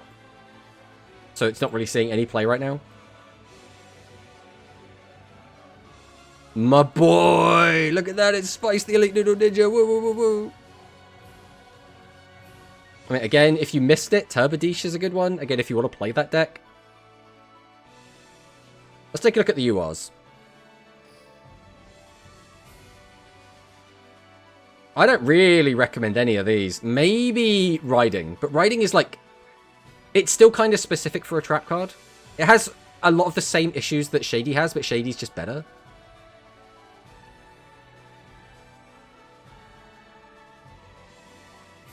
I mean, again, if you want to play Heroes, the hero cards are here. If you want to play Metarian, But again, like, this card is from a deck build that is, like, full of Metarian cards. So you would just go in that Metarian box, right? How do you have so many of all of them? What do you mean? Do you mean, like, of these cards specifically? Like, these ones get reprinted, and then I buy the product when it comes out as a reprint, so... As a 0 gem, I should take Traps, got it. You want anything generic, right? That you can use in multiple different decks. So, there's 2 different ways you can kind of play this game, right? There's the, I'm going to pick a deck, I'm going to build it, I'm going to do everything I can to make this deck the best it's ever going to be. Or... you go as many generic staples as you can, so you can put them into a bunch of different decks, right? So it depends what makes more sense for you, and how many gems you're putting in, how many events you're playing in. Like, are you happy to just build one deck and know that it will get power crept, like, in the future? It's like, Seven's Road is still, like, fine. You can still cog with Seven's Road. It's not the best deck anymore. It's a lot weaker than it used to be. You can still cog with it. 7+ of all the SRs. Well, SRs is a weird one. If we jump back to SRs quick. Like, I don't have 7+ of all of them. Like, these ones, 3, 3, 3, 3, 3, 3, 3, 3, 3, 3. And then you get to, like, down here to, like, reprint territory. Like, look at all of these ones I only have 3 of. And then you get down to here, and it's like 4, 5, 5, 5, 6, 6, 6, 6, 6, 6, 6. Like, this, again, this was a reprint, this was a reprint, this was a reprint, this was a reprint, this was a reprint. Like, so many of them are just reprints. And then when you get down here, these are, like, the event ones. This is, the slot thing from an event. These, yeah, all of these ones just down here are weird event cards. 61 copies of Rainopolis, guys. I am the Aqua player. Going to invest into Light Galaxy. Light Galaxy should have some longevity. Because it is a main character deck, and there is tons of support for it that hasn't come out yet. The question becomes, what cards do we have out now that are still going to be used in that future deck? Because we don't know what the skill's going to look like. It can be quite hard to make that decision, or make that judgment. But, like, you're probably going to play at least a Eternal Galactica Oblivion, right? So that's probably a safe one. There will probably be a time where we drop extra Plora. We just don't play Plora anymore. Because there will just be other cards you'd want to put in more. So, like, it kind of depends. Like, Linak's always going to be played, like, no matter what. What else are you going to play in Light Galaxy? That's going to, like, stick. That's an SR or a UR. Like, probably Riker, but again, you wouldn't use a ticket on that. You get that from the card trader. Secret Order? Yeah, Secret Order's a good one. The thing is, you won't necessarily always play Secret Order in Light Galaxy. Like, you probably will, but it depends, because you got to remember, we're taking 10 cards out and we're putting a skill in, so sometimes the way that you build decks will, like, drastically change. You'll probably never stop using Galactica Oblivion. And so by that logic, you could just always use Secret Order. But if your skill doesn't, like, dump it into the graveyard, it's like, well, are you actually going to play Secret Order in that deck? It's a weird one.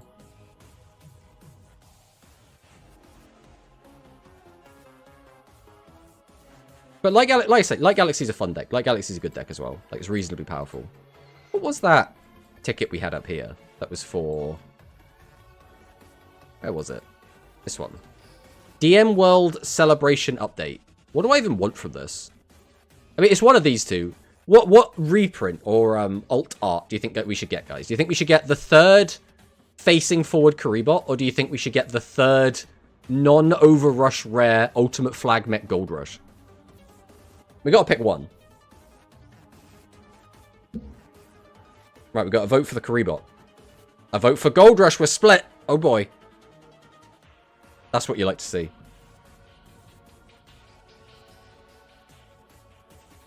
Only 2 votes, and we're split down the middle. You guys have made this very difficult. Karibot. We're leaning Karibot. Karibot, Karibot. Alright, suddenly, this is a landslide. Alright, Karibot it is. Welcome to the team, Karibot.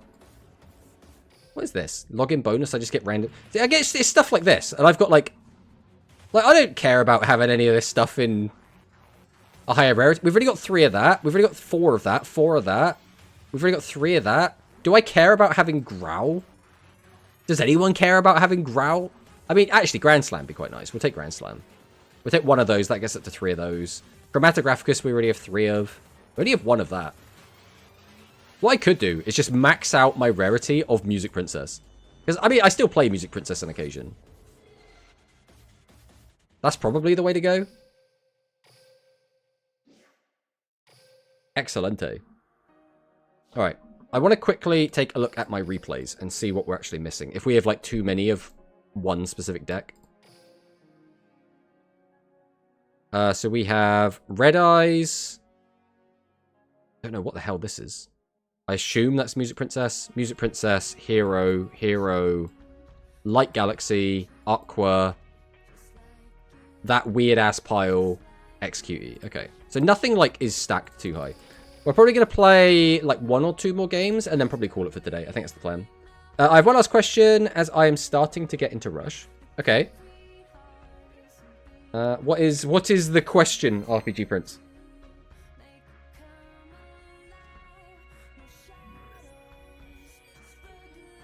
Oh god, it's number 1. He's gonna destroy us. How much is their boxes, both normal and mini boxes? Gems, of course, I can use one UR deal to do. So a deck build box, which is kind of our version of a mini because it's our smaller box, is 7,500 gems to go through 3 times. And the biggest boxes we get are the mini boxes, which is 12.5k to go through the whole thing. Again, assuming you get unlucky enough that you don't get to save any.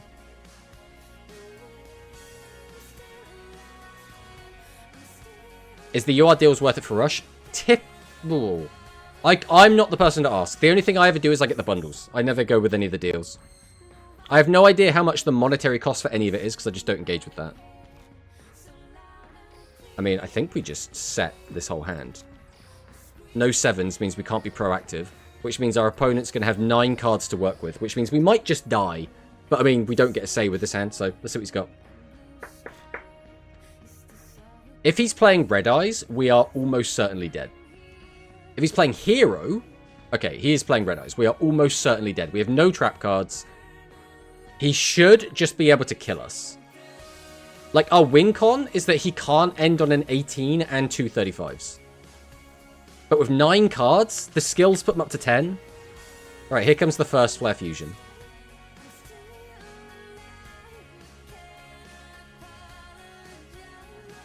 Thank you, and sorry for the questions. I know what to do now. No, that's fine. Like, I'm sort of, like, one of the big, like, Rush guys. So, you know, if people need advice and stuff, I'm always happy to help. One thing I will say, if you want any, like, just generic advice, not, like, directly from me, you can get it from the Discord server. There's usually a lot of helpful people on the Discord server. Very rarely is anyone giving out, like, bad advice on the Discord server. I do try and, like, keep an eye on it just to make sure people aren't being, like, misled or anything, but I don't think anyone's doing it purposefully, right? If anyone ever does give bad advice, it's just because they don't know. But there's usually a lot of voices in there, and they sort of moderate each other.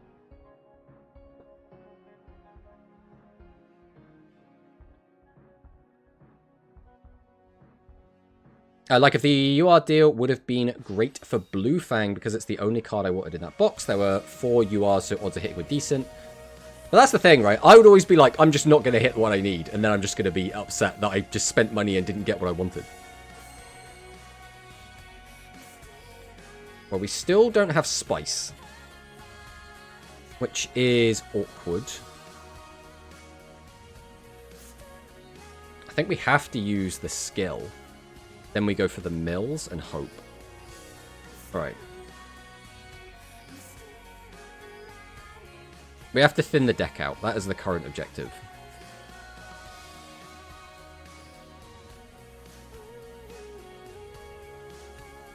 Is there a reason to put that in the bin? I've got so many cards that I just don't need. Oh, we'll do it anyway. Maximum value. Alright, next up. We'll normal summon Flavor Inspector. He has a delay. He is going to trap hole that. Okay, then we'll summon it again. Another delay. Okay, that means it's probably Shady. Add this card back. Summon out Stray. Yeah, there's the Shady. Nothing we can really do about this. It could have been a lot worse, if we're being completely honest. So we're going to set this, and we're going to set this. And then we're just going to pass, because we can't really do anything through this. I have a suggestion for YouTube content. Why don't you do a guide for beginner players to Rush? It'd be so nice. I have made some in the past.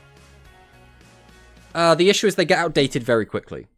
Like, I've got a whole guide on, like, how to farm gems and, like, the different types of events that are in the game and stuff. And, like, some good early decks to pick up. But, again, they kind of get lost in the noise. I mean, we're just dead, right? None of our guys are going to survive. And then we're going to take 3,500 to the face. We don't have any trap cards. We'll let him finish us off. He can have his victory lap. I would have waited until the next UR deal to try and hit Blue Fang again, but I was incorrectly told that the UR deal is once ever per box. See, again, I just don't engage with that stuff at all, so I have no idea. Even if you don't hit it, it still saves gems on a few pulls. It depends, though, because if you then... I guess, because it's a bonus card, right? You create it out of nothing. So this is the one matchup that I've really struggled with this deck. Like, we've had some really good games into it, but I think for the most part, the better version to play against this deck is the more aggro-centric version. Because again, I'll show you the two decks quick. So this is the version we've been playing today. This is where the traps have all been coming in heavy, because we're playing so many trap cards. So the logic is, again, if we can use our traps to maintain our board for a turn, we then get a big pop-off turn. That is the logic, right? And it's been working quite well, but sometimes it doesn't work. The other deck, this is what we've been playing in like the tournaments recently. This is the Secret Order version. So the difference is we play Medley. By having Medley in here, that gives us 7 skill targets, which is quite nice. The only downside is you'll open a lot of level 7s on turn 1 a lot more often. And as you've seen, opening 2 level 7s means we don't get to play the game. So opening more than 2 feels really, really bad. The benefit of this version is because you can use Secret Order, you can just blast out Medley, which we can send to the graveyard using the skill. So we always have it online. So Secret Order is always just on. Then we can use this to, in our turn 2 play, end on Broth plus Spice plus Medley, boost them all up with Spice, and then try an OTK. And that does win a fair amount of games. The downside is, again, we don't really want to be playing 7 level 7s, because that can sometimes be very frustrating in the early game. And we play less trap cards, which means we are a little bit more fragile. So I would say this build is better into Red Eyes. The other build, I would say, is better into most of the rest of the pack. But again, it's going to depend. There's going to be some matchups where one's better, some matchups where the other one's better. A guide with guidelines. Why don't you ignore decks and focus on general advice? It's because there's not a lot of general advice to give, is the issue, right? Because a lot of the time, it's going to be like, you know, the general advice is focus on staples. Find a free-to-play deck and build that. And again, what that free-to-play deck is can radically change. It was Gaia, then, well, even before Gaia, it was like Blue Eyes, then Gaia, then Seven's Road. Now it's probably Aqua, but then Aqua has caveats because in order to play it, you need stuff from the event, which you don't necessarily have anymore because Imi isn't at the gate yet, I don't think. And it's keeping like track of all of that. So like the issue with Rush is I think it's difficult to have just generalized advice outside of like pick a deck that's good and get staples, right? It's tricky. That's why like going into more depth and more detail and picking up specific decks is usually more useful, but it puts a expiration date on the advice, right? The important point is, for other questions, deals better in the brush because quarter odds get versus 1 in 10 full speed blocks. That is true. That is very true. All right, let's jump into another game.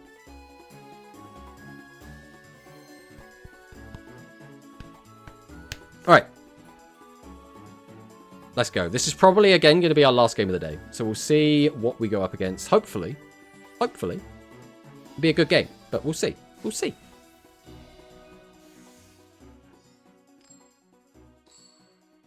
Aqua. Okay, Aqua has been really rough for us with this version of the deck. So we will see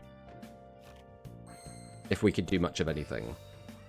I think this is the old set 5 angle. Now, we did this in our last duel, and we got clapped. But our opponent went first in that duel. So our ideal is that we open with trap cards. Because, again, our goal is to maintain the board going into the next turn. If the entire board gets wiped out, then we're just back to square one, right?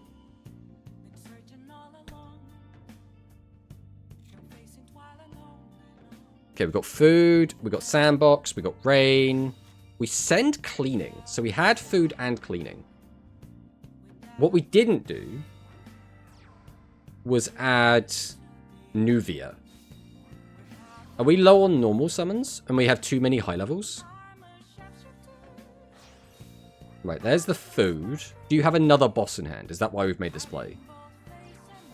No, we had 2 back row. Okay. So I get to keep 3 cards going into the next turn, which is quite nice. We got a Stray as well, which is not bad. No level 7, though, is really bad. This hand currently... I mean, we still have a play we can make. So I'll go ahead and flip Stray. Activate the effect. We'll send Ember. I will grab back Flavor Inspector. Summon Flavor Inspector. There is a delay. We'll go Fiery Blaze. With what we've got here, I think I can get away with popping a back row. We did hit Shady. So the other card was the live card. What was it? Trap Hole? I think it has to be. It has to be Trap Hole, right? I've just realised that we don't actually have Fusion access. That's fine. It's not really fine. Why did I think we had Fusion? We definitely just don't have Fusion. It's fine. We're just going to ride it out. Okay, we'll just pass. It's because I'm just so used to always having Fusion, because you always have a level 7. Now, we just need to resolve Phantom Thief, and we'll be okay. We also do know that he has thingy back there, so that's okay as well. Okay, activate Nubia. That's fine. We're taking a lot of damage here, but it is what it is. So there's no reason to not just use this here. Don't want trap cards, if I'm being completely honest. Don't need you. What am I actually after? We already have that. We have that. Getting Fusion now would be really big. Right, we'll get rid of this as well. Okay, this is fun. Am I right in saying UR deals are better for speed? Rush is better to play with gems. Yeah, Rush is quite cheap. If you're playing only Rush on your account, as long as you don't buy selection boxes, you're pretty much fine to play the entire thing without spending any money at all, which is quite nice. Now, the issue is if I summon this, he's going to get Trap Hold, isn't he? I can't special it in any way. Oh, I could special it with this, actually. So this is probably the best option we have. If I do that, I then lock myself out of using the skill. Is there any possible way I could fusion twice without the skill? No. Yeah? Yes. There is. Okay. Let's go Flavor Inspector. Let's go... There's no real reason to use Stray here, is there? Outside of... Okay, yeah, we'll just summon Stray. We'll summon Stray.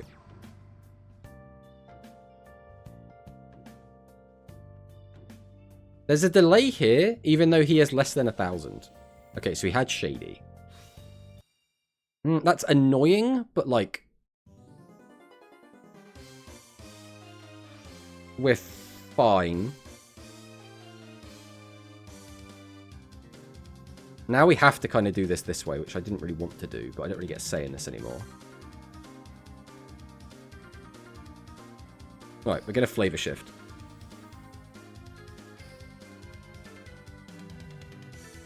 Do this on you. Activate Fusion. We go 1, we go 2. Summon this out. Activate the effect. Bring this out. We probably just pop the defensive, because we know that that's Trap Hole. Right now, Trap Hole doesn't matter. It will matter in a future turn, though. Let's get rid of the Trap Hole.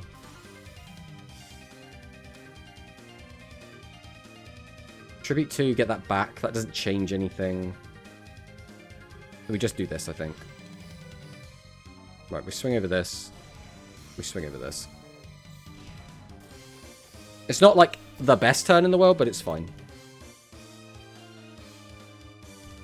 If you only play Rush, you don't even need to spend any money. Well, the only time you need to is selection boxes, you know, because gems are tight, and structure decks. That's literally it. What decks do you play? My favorite deck is Volt Condor. Well, Battle Sparker, what's your favorite deck? If you intend to spend money on both, you'll be saving gems with crystals for rush and speed. You only need 1 euro a box. Rush is better because 1 crore robs. Overall, rush is cheaper. Bit upset that Volt Condor has no support.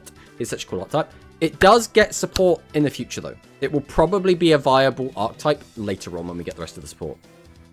Psychics main. I want to build Psychics in speed 2. What kind of Psychic licks do you want to play, though? Like, is Punk a Psychic deck? I think Punk is a Psychic deck. Personally, I'll finish Light Galaxy, maybe Dark Galaxy, and then I'm waiting for Volt Condor support or a new Machine deck. Machine is a weird one. Machine is kind of just like Cyber Dragon and maybe the new Ultimate Flag stuff. But we don't know how far that Ultimate Flag stuff is going to be till it actually comes out.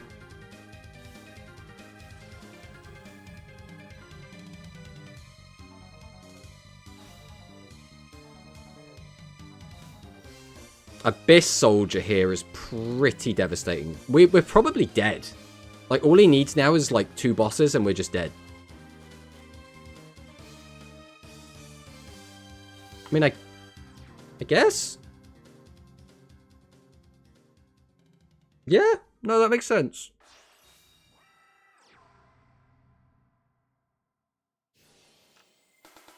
So as is, this is what? 200 plus 200 plus boss would be dead. So if he just has a boss in hand, yeah, we're just dead. Unfortunate.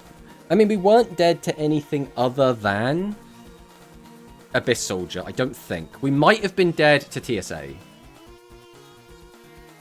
If we still had a defense position monster here, would we still die? Because this loses 18. That would be what? 21? Yeah, we would still be dead. Which is, yeah, we were always going to lose this anyway. Punk, yeah, want to be a punk. They gave us Gradius fresh off the press, so who knows? I mean, these noodles that we just got are also brand new cards. The difference is, the Gradius cards were doing quite well in the OCG.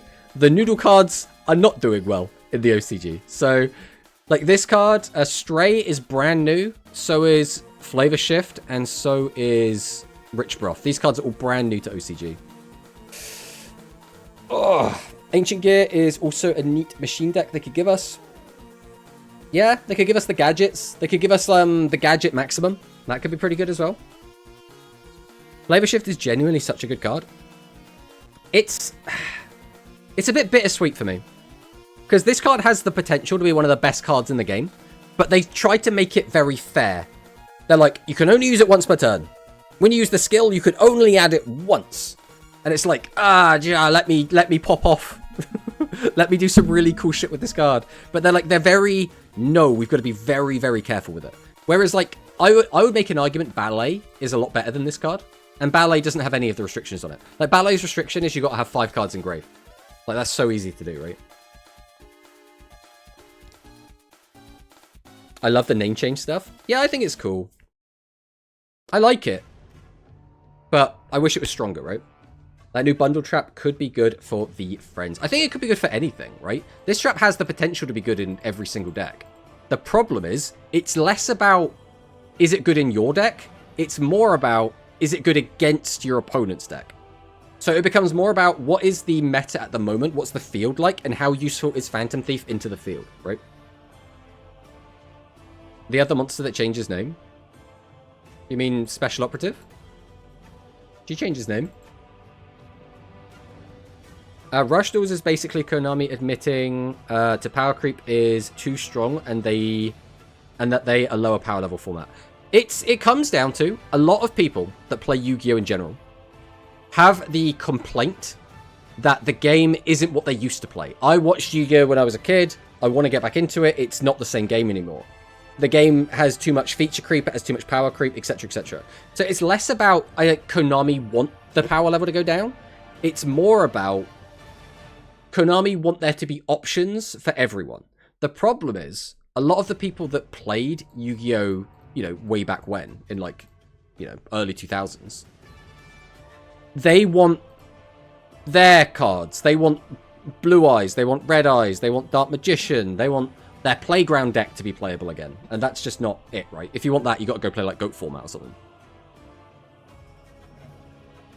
Splame. Oh, Splame. Splame would be so good. I would love to have Splame. Splame would go so hard in this deck.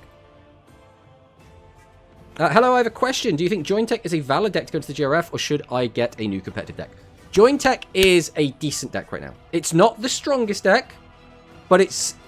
I would make an argument for Join Tech still being a tier 2 deck. It is still up there. It's still able to play with the big boys, for sure. I think it should be a fine deck to climb with.